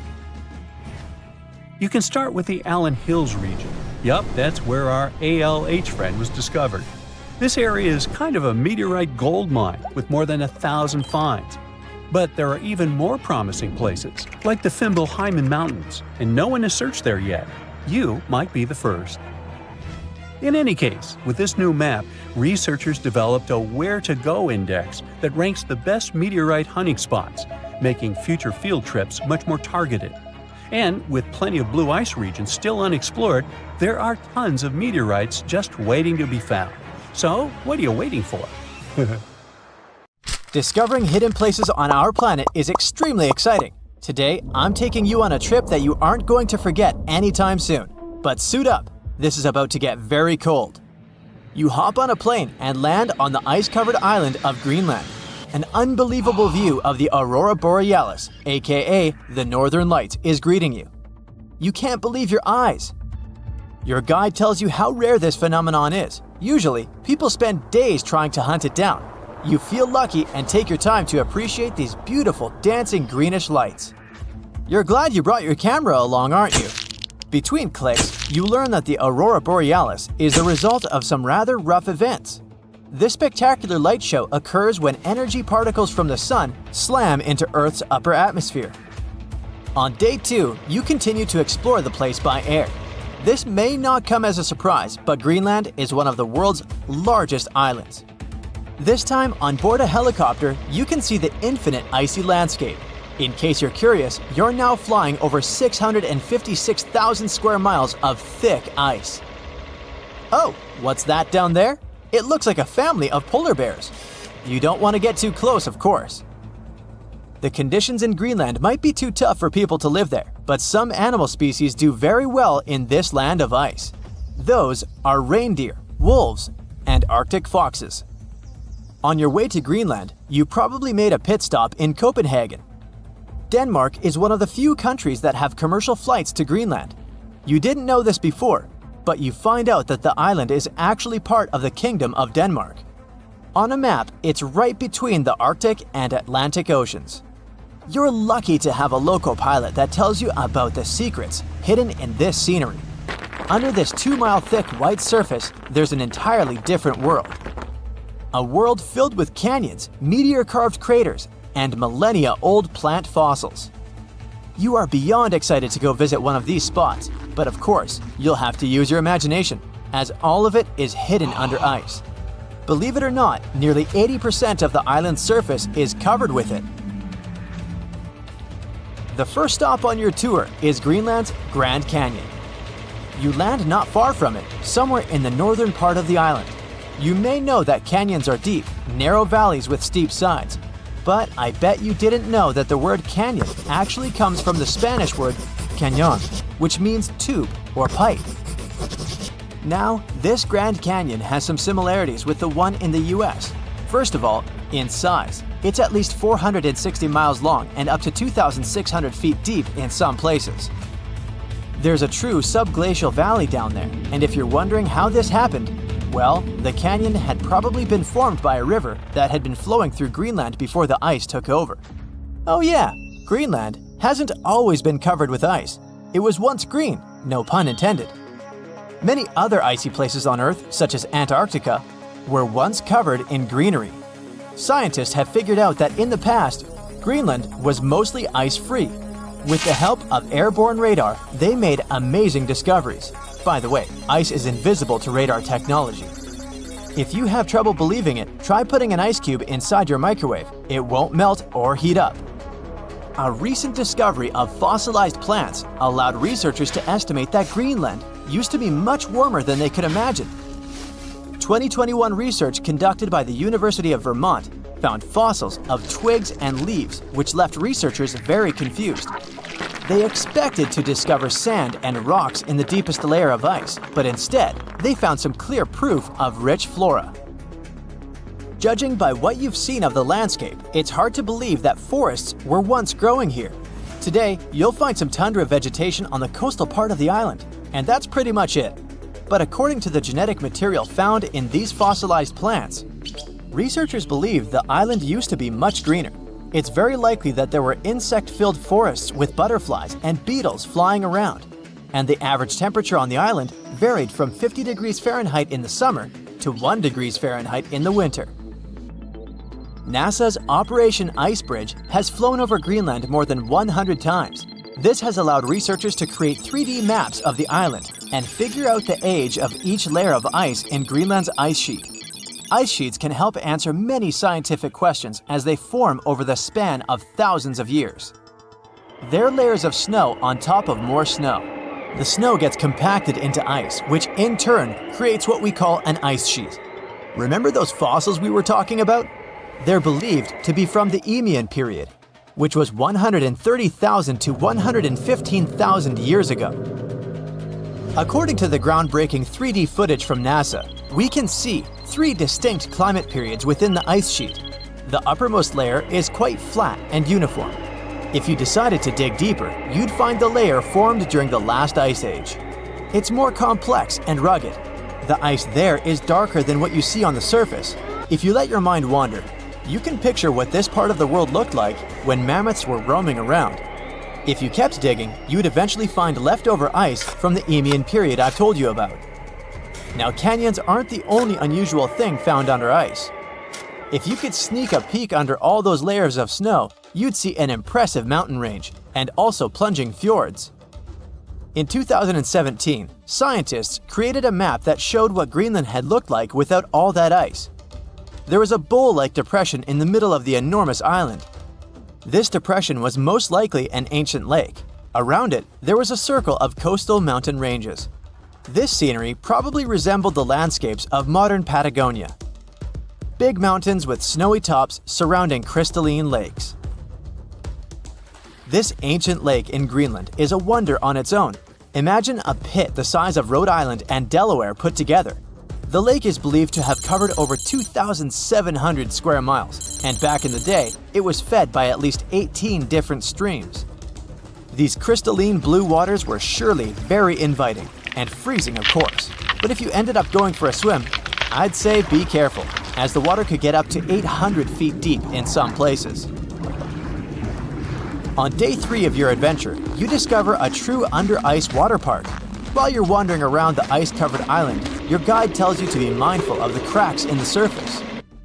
These cracks are responsible for the modern-day aqua lounge going on down there. Meltwater and rainwater flow down the cracks in the ice all the way down to the riverbeds. This forms a landscape of jewel-like lakes and streams filled with crystalline water. Researchers estimate that about 60 small under-ice lakes exist there. And yes, they're actual lakes. Perhaps one of the most impressive hidden features on this island is a meteor crater. Under the Hiawatha Glacier, you can find a 19-mile-wide impact crater, big enough to swallow the city of Washington.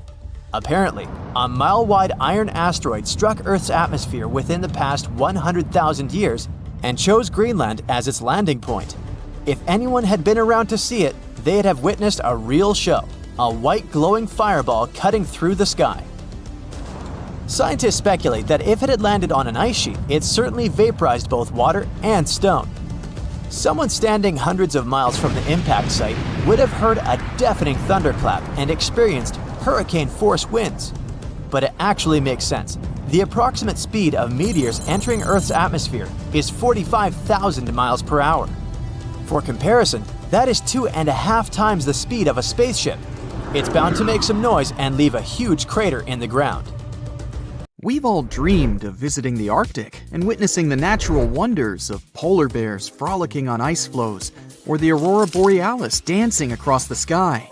Well, sorry to break it to you, but you won't find any tourists flocking to Antarctica anytime soon.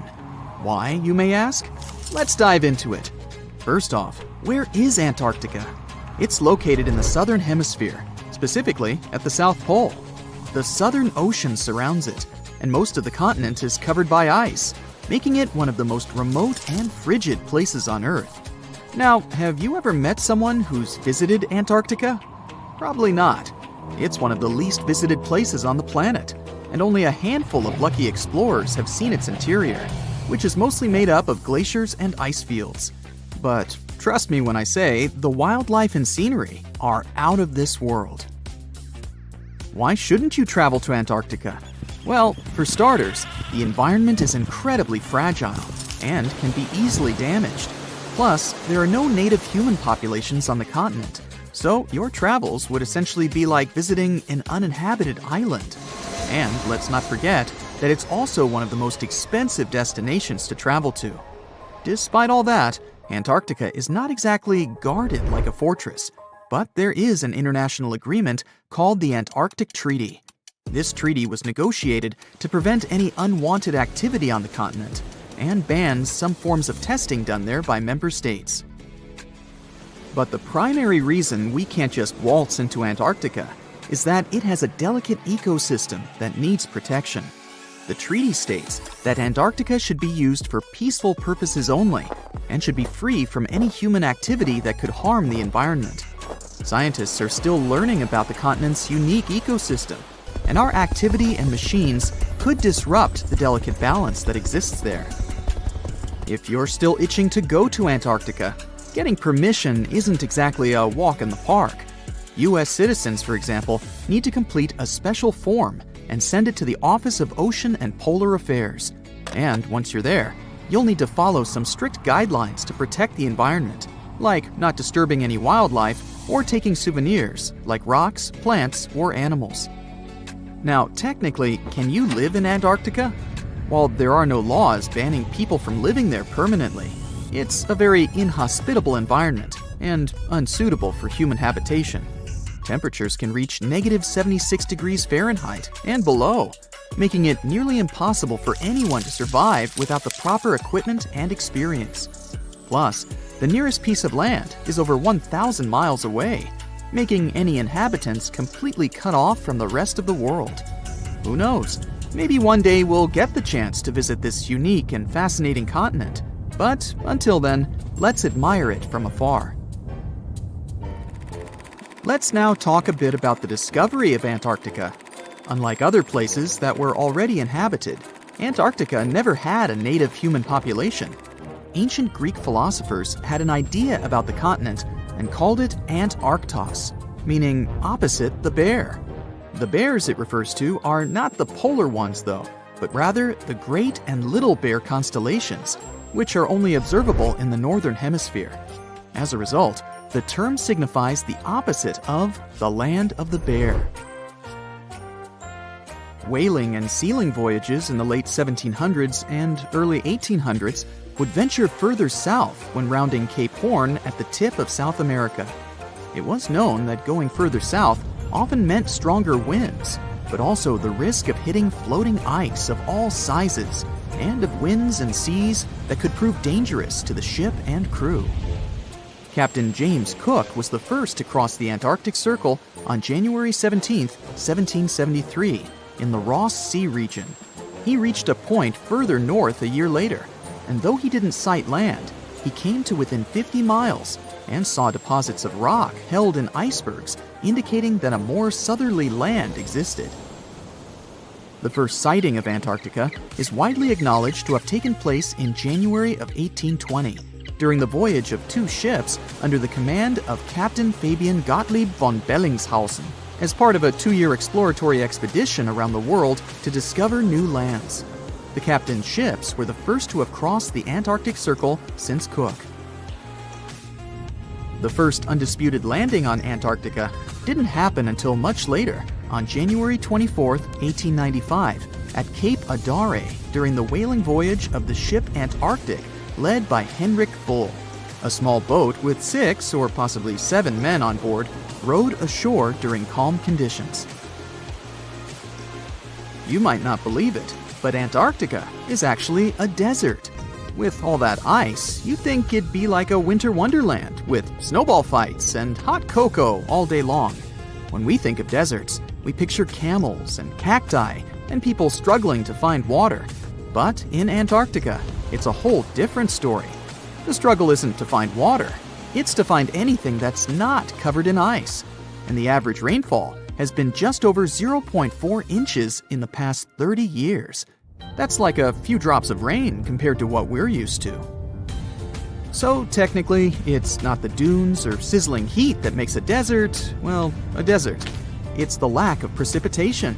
But don't worry, if you ever find yourself lost in Antarctica, you won't have to worry about getting thirsty. Just make sure you bring a jacket and some mittens, because it's cold enough to make you into a popsicle. Not only is Antarctica one of the driest places on Earth, but it's also the coldest, the windiest, and the highest. Talk about overachieving. The penguins and scientists down in Antarctica have at times found themselves in a bit of a pickle when it comes to time. You see, unlike the rest of us on this big blue planet, there is no Antarctica time zone. All the lines of longitude meet at a single point at the South Pole, making it a bit of a head-scratcher when trying to figure out what time it is. Now, you might be thinking, but how do the scientists and researchers keep track of time down there? Good question. They typically stick to the time zone of the country they departed from. However, with stations from all over the world on the Antarctic Peninsula, things can get a little wacky. Imagine trying to coordinate with your neighboring countries without accidentally waking them up in the middle of the night.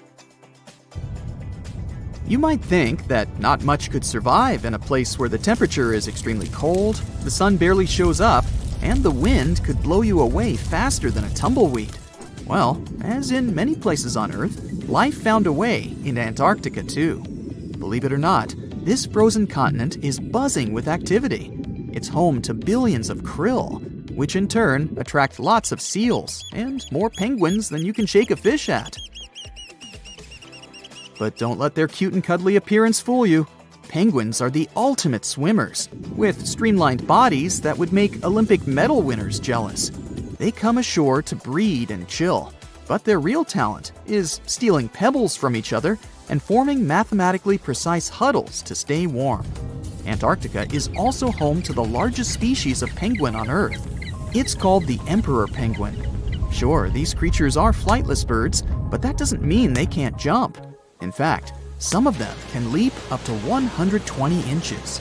And let's not forget about the seals. With their furry bodies and special songs, these marine mammals are protected by the Antarctic Treaty, and they're thriving in the cool waters of the Southern Ocean too. But the real stars of the show are the whales. During the Antarctic summer, these huge creatures show up in droves to chow down on the abundant krill. It's indeed like a whale buffet down there.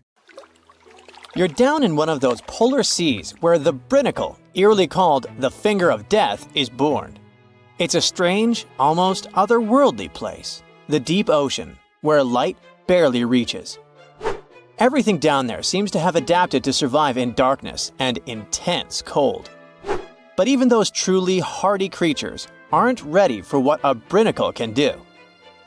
When that briny, super-cooled water starts dripping down, a ghost story begins. The formation of these brinicles is a fascinating process, like an underwater science experiment happening in real time. We know that when seawater freezes, it doesn't freeze like freshwater. Because of all the salt in it, it has to push out impurities to form the pure ice that floats at the top.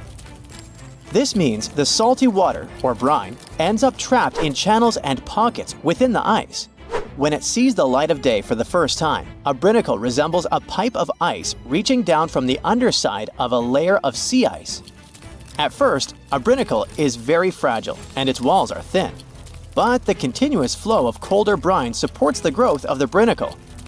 It also prevents it from melting. Otherwise, this process would be inevitable, caused by the brinicle's contact with less cold surrounding water. As the ice accumulates and the walls become thicker, the brinacle becomes more stable. Over time, the brine trapped inside gets squeezed out through tiny cracks, dripping down in this cold, heavy plume. Once that cold brine starts flowing downward, it begins freezing the seawater around it into a sheath of ice. That's why, instead of melting as it hits the water below, it forms this icy casing that protects it, helping it grow longer and stronger. The brinacle keeps moving forward inch by inch, and this crazy downward spiral is almost unstoppable. And when it touches down on the seafloor, that's when the trouble begins for anything living nearby. Imagine being one of those creatures on the seafloor, maybe a sea star or an unsuspecting urchin just trying to make it through the day. And all of a sudden, you see this icy tentacle nearing you. It isn't just some cold water coming down. It's basically a net of ice moving down and spreading out. There's no escape, no way to predict its coming, and no chance for survival. It's a slow-motion natural disaster in action. When a brinacle reaches the seafloor, it continues to accumulate ice while the surrounding water freezes over. The brine keeps traveling across the seafloor in a downslope direction. Once it reaches the lowest possible point, it stops and pools. But don't let the danger distract you from how beautiful brinicles are. Well, in their own creepy way. They look like something you'd see in a dream. Elegant, twisting ice tubes reaching down, perfectly symmetrical, and totally random. Filming a brinacle is no easy task because they're delicate when they first form. Just the motion from a nearby current or a sudden change in temperature can snap them off, ending the show before it really starts. So, scientists who managed to capture brinicles on film in 2011 actually got incredibly lucky. It was the first time the world got to see this icy finger descending and freezing everything it touched, and it changed our understanding of polar ecosystems. Brinicles can reach quite impressive sizes. Sometimes they can stretch for several feet. Their size depends on the conditions of the water and ice above. The slower the water movement and the colder the temperature, the bigger and stronger a brinicle can grow. But if the water's too deep or if there's too much movement in the current, the brinicle is likely to break apart. It needs just the right balance to survive long enough to touch down and freeze over the ocean floor. For creatures living on the seafloor, brinicles are like invisible booby traps, only instead of avoiding a net, they're avoiding an expanding ice cage. Starfish and sea urchins might not have big brains, but they have a basic survival instinct to crawl away from danger. Sadly, with brinicles, they're usually caught completely off guard. One second they're minding their own business, the next, an icy sheet is closing in around them, trapping them where they are and freezing them almost instantly. It's hard not to feel sympathy for these creatures, right? You watch footage of a brinicle in action and you see a starfish just stopping. One moment it's moving slowly along the sand, and then it's frozen in place, totally helpless. It's like watching a train wreck in slow-mo. Luckily, brinicles present danger only to smaller marine life forms like sea urchins and starfish. Bigger animals like seals or whales, or humans who happen to go diving in the ocean at the frigid poles, brinicles are totally harmless. At the same time, for scientists, this tough natural phenomenon offers a fascinating insight into how life adapts, or fails to adapt for that matter, in extreme environments. And it gets even better. A brinicle might just be the perfect setup for life to begin. Researchers are now looking at these super salty ice tubes as not just fatal traps, but potentially as sources of life. This theory isn't just science fiction, it's rooted in actual research. Here's how it goes. The brine channels in sea ice are full of tiny, confined spaces. Those are exactly the kind of places where chemicals can get trapped, concentrated, and start interacting in interesting ways. It's like setting up a mini-lab where the building blocks of life can come together and create something new. Scientists think this process of salt rejection in sea ice could have actually helped the first bits of life appear. Some researchers even think that this process might be happening right now on icy moons like Europa, Ganymede, or Enceladus, where there might have been frozen seas beneath thick ice layers. Just imagine it. Brinicles forming in other worlds of our solar system, laying down the foundations for extraterrestrial life, and all thanks to the same icy process that creates these fingers of death here on Earth. One way scientists describe brinicles is by comparing them to chemical gardens. Have you ever done one of those experiments where you mix metal salts into a solution and watch them produce plant-like structures? Well, you can observe a similar chemical process when a brinicle is in action. In the cold, saline-rich brine of a brinicle, certain reactions could kick off to create amino acids or other building blocks of life. It's wild to think that something so dangerous could have also helped shape our world, or could be creating other forms of life elsewhere. In both cases, whether on Earth or another planet, these icy chemical reactions might be the first step toward the formation of simple life forms.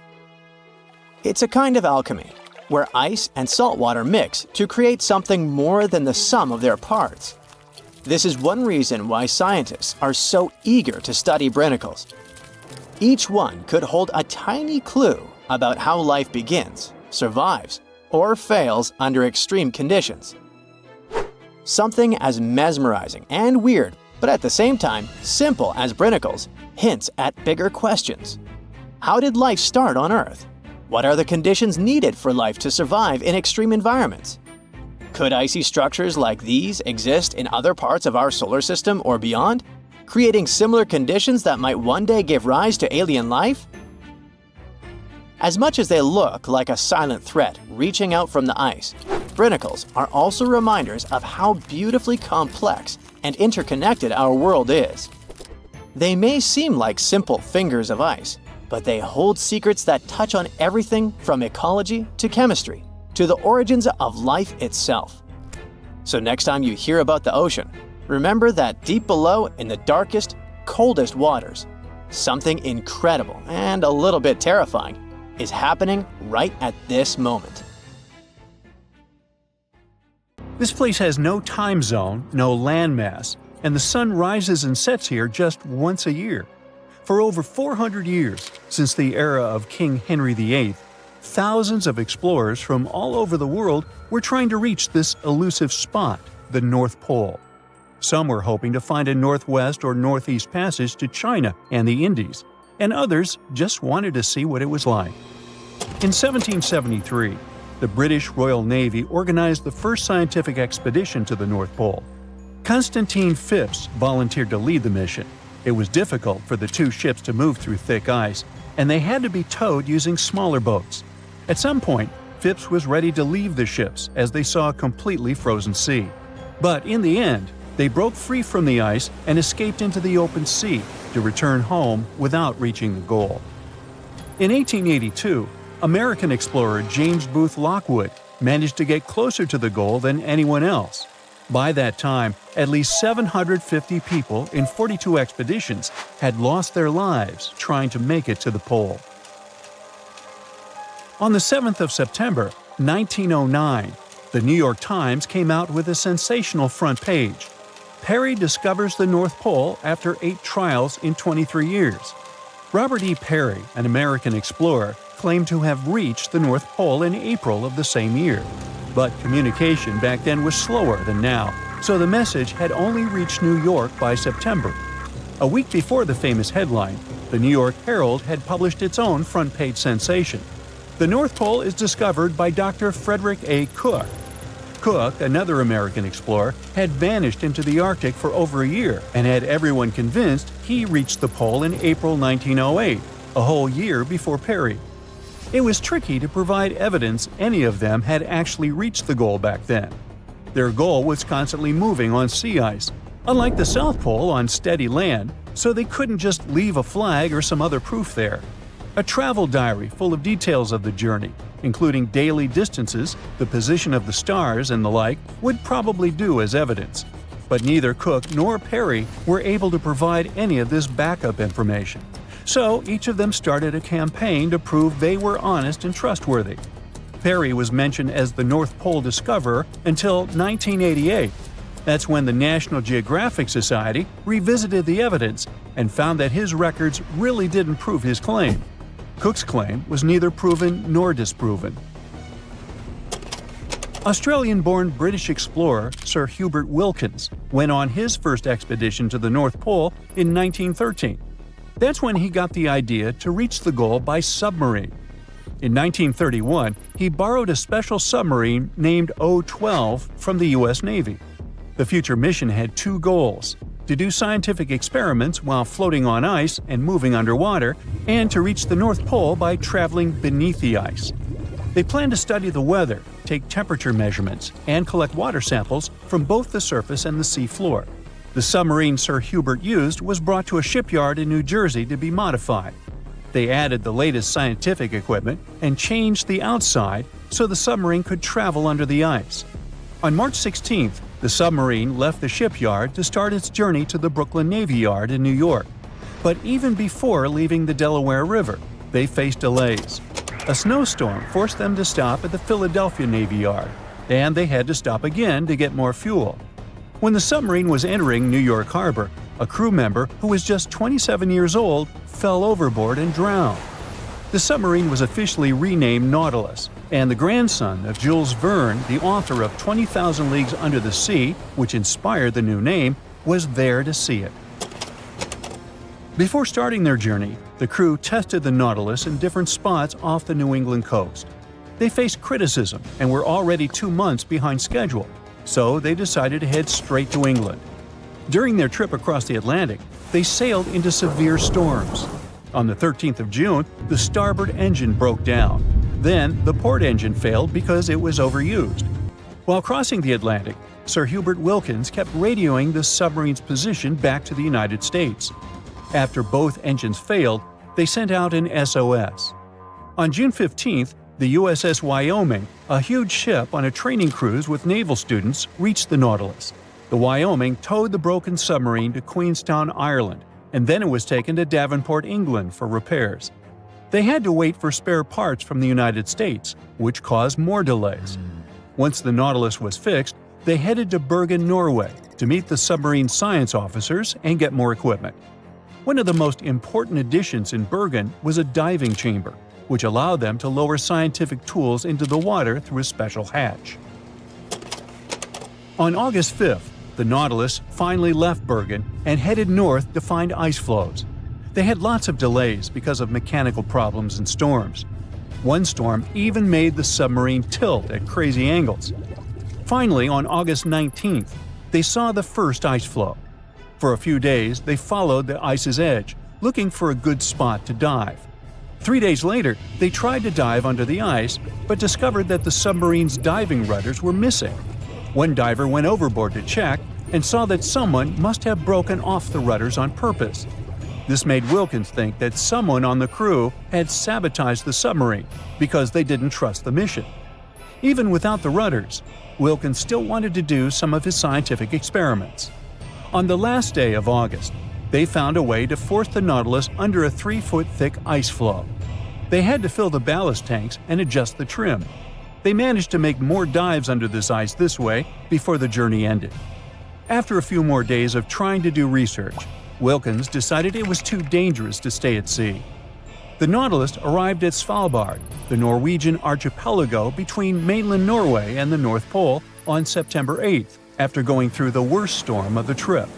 They planned to go to a port in England, but another storm caused a lot of damage and made the engines fail, so they had to stop in Bergen again. After getting permission from the United States Shipping Board, the Nautilus was towed out of Bergen and sunk in a Norwegian fjord on November 13, 1931.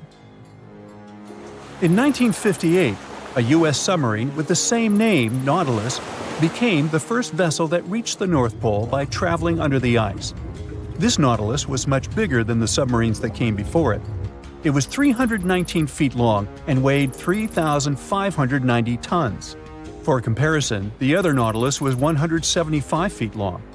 Unlike other submarines, the new Nautilus could stay underwater for a longer time because of its special atomic engine didn't need air and only used a tiny amount of nuclear fuel. On July 23, 1958, it left Pearl Harbor, Hawaii on Operation Sunshine. There were 116 people on board: Commander Anderson, 111 officers and crew, and 4 civilian scientists. The Nautilus traveled north through the Bering Strait and only surfaced once at Point Barrow, Alaska. On August 1st, the submarine left the north coast of Alaska and dove under the Arctic ice cap. The submarine traveled at a depth of 500 feet, with the ice above it between 10 to 50 feet thick. At 11:15 p.m. on August 3rd, Commander Anderson told his crew, "For the world, our country, and the Navy, the North Pole." And the Nautilus went right under the North Pole without stopping. On August 5th, the submarine came up in the Greenland Sea, and then 2 days later, it finished its historic trip in Iceland. In a frosty Canadian park, hidden deep beneath layers of thick ice, scientists discovered a bizarre skeleton they named the Frozen Dragon. The skeleton had been in the frozen ice for millions of years. It took experts decades to work out the species of this strange fossil. It was identified as a new genus of pterosaur. Pterosaurs were massive flying reptiles with wingspans of over 16 feet. Their heads were 3.5 times the size of their bodies. Pterosaurs lived 76 million years ago, when they soared above the dinosaurs. Scientists described them as the biggest, meanest, and most bizarre animals that ever flew. The new genus has been named Cryodragon boreas, which translates to Frozen Dragon of the North Winds. In 2013, a young mountaineer was climbing one of the tallest mountains in Western Europe, Mont Blanc. He noticed a strange metal box poking out of the snow. The mountaineer pried the box open and found that it was filled with precious rubies, emeralds, and sapphires. The climber immediately handed the box to the authorities. It was discovered that the box likely belonged to a passenger on one of 2 flights from India that crashed into the mountain over 50 years ago. The box was valued to be worth over $200,000, and authorities are still searching for the heir to the small box of treasures. In northwest Siberia in 2007, a reindeer herder was on an outing with his sons when he noticed something strange in the ice. The man realized it was a frozen mammoth calf and immediately contacted the local museum. The calf was named Luba and was the best preserved mammoth mummy in the world at the time of its discovery.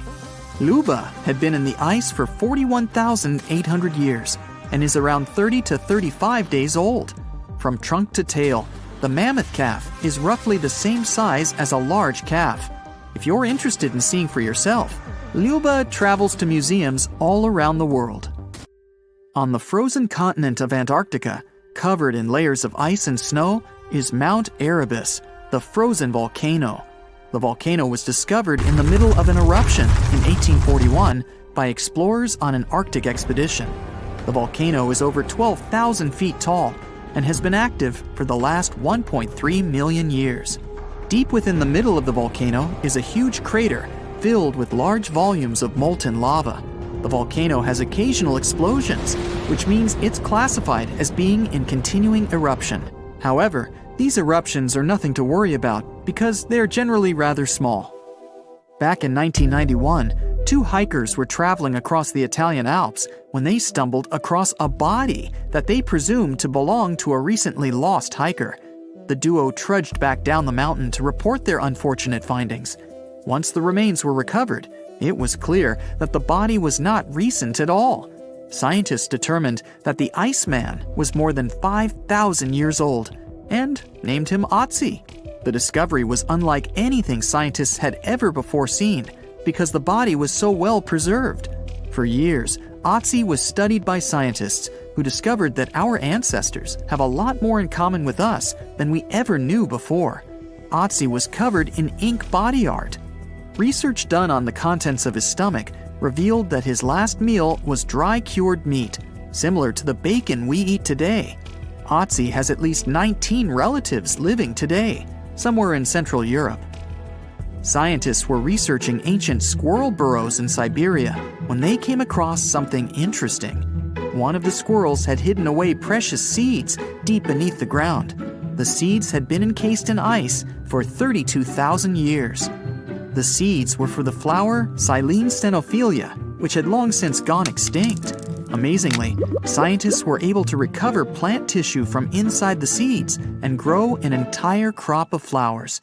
They've since reintroduced the previously extinct flower to natural habitats all across the world. In 1930, a team of Norwegian scientists sailed around the Arctic Ocean, conducting research on the seas and glaciers. They reached White Island, a dangerous and icy land no human had set foot on before, or so they thought. The scientists were shocked to discover the tip of a small boat sticking out of the snow.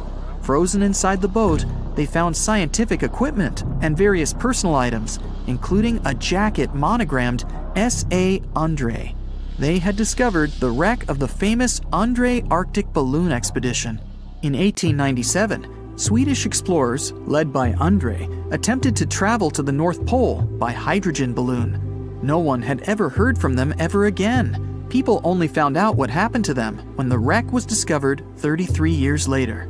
It turns out that the balloon had crashed on White Island only 2 days after departing from Sweden. The explorers traveled along the island on a small makeshift boat, but were unable to make it any further. The best preserved woolly mammoth ever found was discovered in an area of permafrost in Siberia in 2010. Scientists named the frozen mammoth Yucca, after the small village near where it was found. Yucca had been frozen for 39,000 years and is thought to have been around 6 to 8 years old. Because Yucca is so well preserved, it has been studied for years and provided new information about mammoths. In 2019, scientists reported that they were able to activate cells taken from Yucca's tissue. Maybe one day we'll have woolly mammoths roaming the land. From looking at pictures and videos of Antarctica, the continent appears to be freezing cold, covered in snow, and flat, except for a few small hills. Scientists believe that too. When studying the Gomburtsev Mountains in the early 2000s, they were shocked to discover that the small rocky hills were actually the peak of a gigantic mountain formation under a mile of snow. Using radar technology, researchers worked out that the mountains are really around 10,000 feet tall and sprawl across 750 miles. This is around the same size as the European Alps, except hidden under tons of ice and snow. At a gold mine in Siberia, a businessman was examining a nearby river when he noticed something interesting in the frost. It was a small woolly rhino calf that was later named Sasha. The woolly rhino has been extinct for 15,000 years. It's thought that Sasha could have been frozen in the ice for up to 39,000 years. Sasha is unique because it's the only full-body woolly rhino to have ever been discovered. Glaciers around the northern Italian town of Pelo have begun to melt.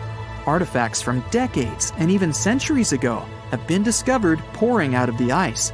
Personal belongings from soldiers have been found, things like diaries, photographs, and even love letters.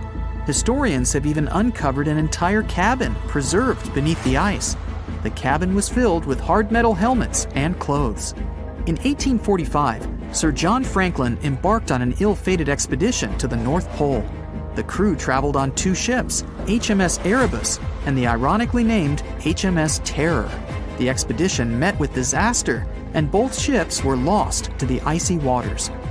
In 2016, the HMS Terror was discovered by a team of researchers.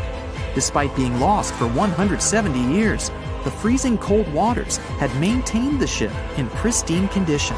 Scientists described the ship as frozen in time. Dinner plates and glasses were still on shelves, beds and desks were still in order, and even the passengers' luggage appeared to be in good condition. The HMS Erebus was also discovered nearby, but due to changing water conditions, the ship wasn't in great shape.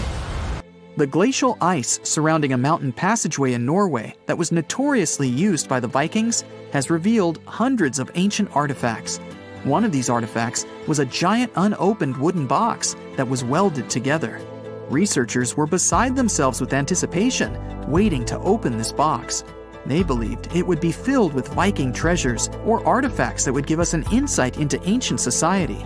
When they opened the box, all that was inside was a plain old beeswax candle. It turns out that this box wasn't actually as old as they thought it was.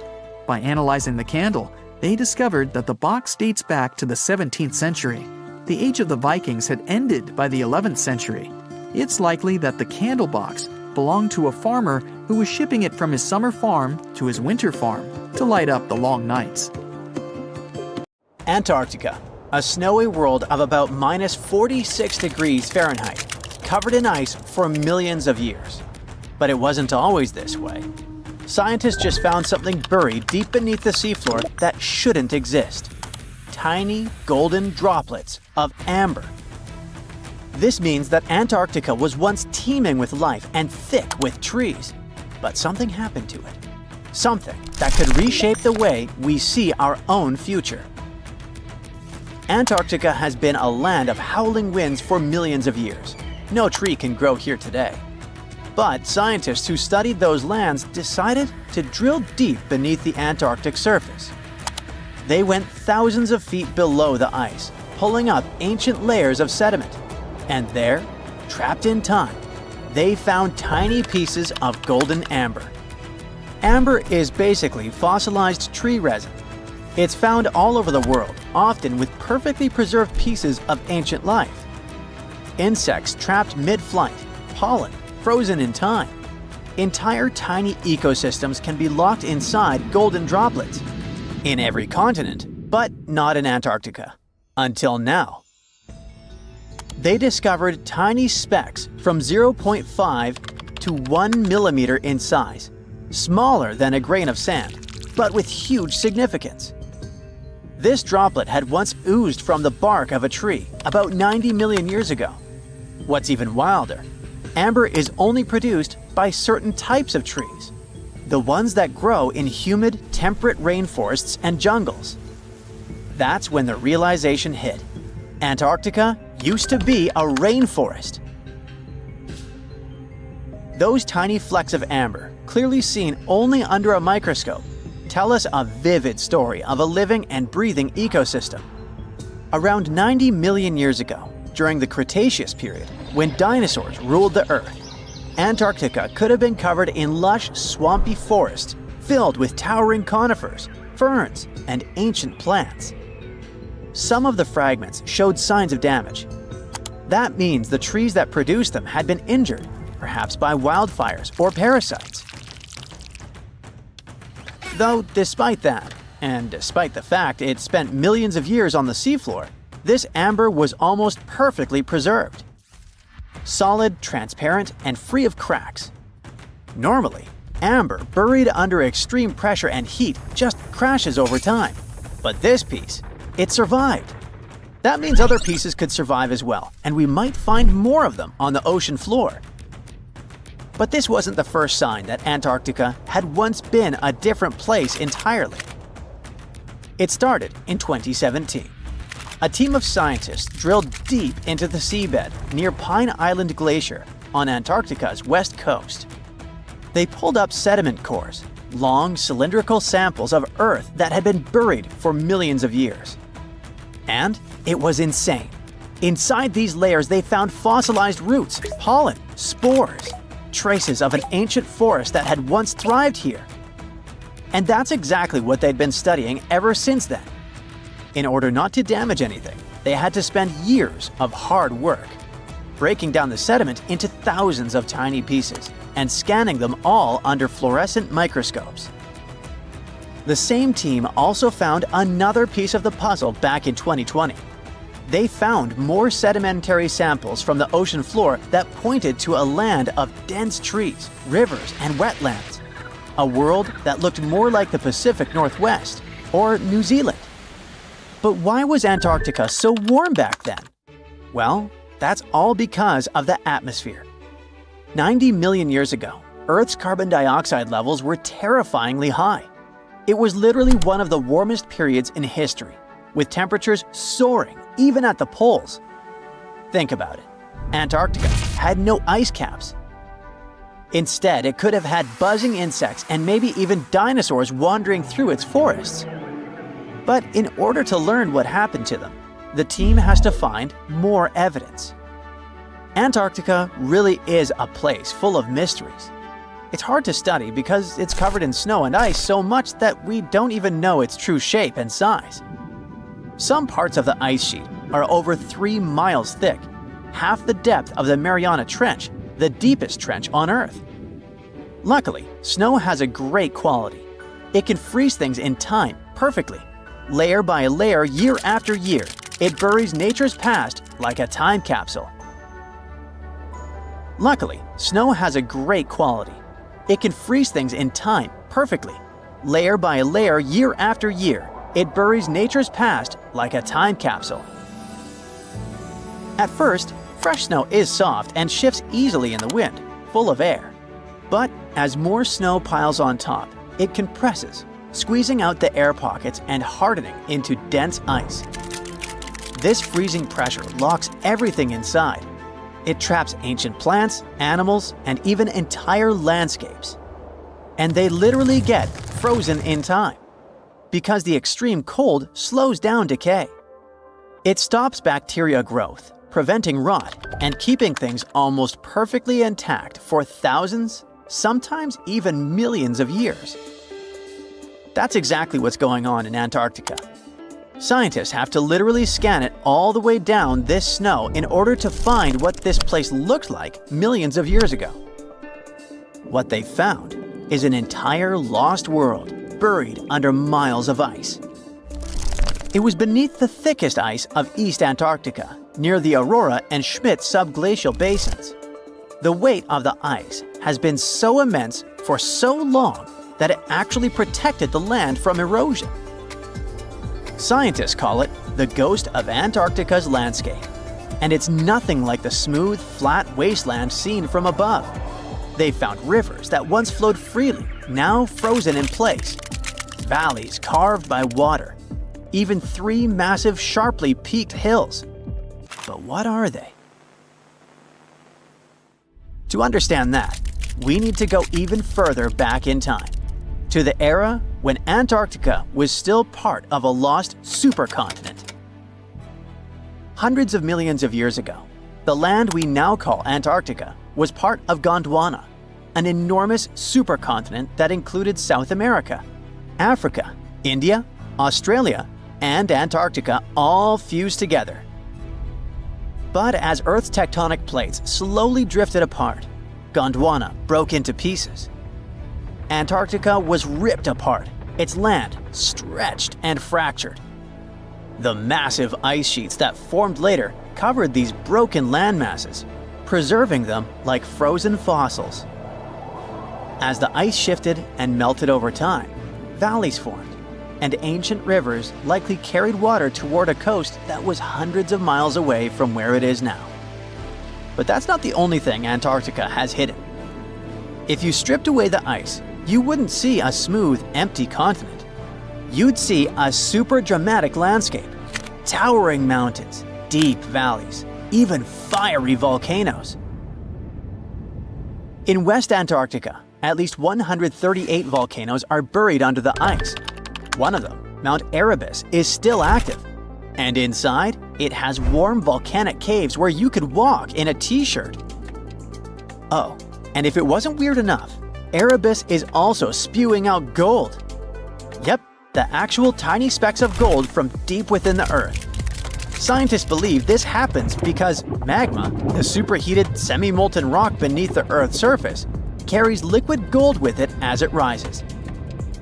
Every single day, Erebus releases about 0.2 pounds of it. That's worth around $6,000 per day. In a year, that adds up to 64 pounds, or more than $2 million, floating into the sky. Unfortunately, before we grab shovels, we gotta remember that those are just microscopic particles. They're often smaller than 60 micrometers, thinner than a human hair. Not even mentioning that they're scattered around up to 620 miles away from the volcano itself. Finding them is nearly impossible. But that just shows that even in such a harsh place that looks just like a white desert, there are still many fascinating mysteries to discover. For example, somehow, life still clings there. In 2017, scientists drilled deep beneath the ice of the Ross Ice Shelf looking for water, but they found something fantastic instead. A river hidden beneath 1,640 feet of ice, running through the dark. And inside it, hundreds of tiny shrimp-like creatures. They swarmed around the camera, blocking the lens, welcoming the scientists. In deep caves beneath the ice, DNA evidence has also shown traces of moss, algae, and possibly even unknown tiny animals. So, turns out, even in one of the harshest places on Earth, life finds a way. And who knows what else we'll discover in the South Pole?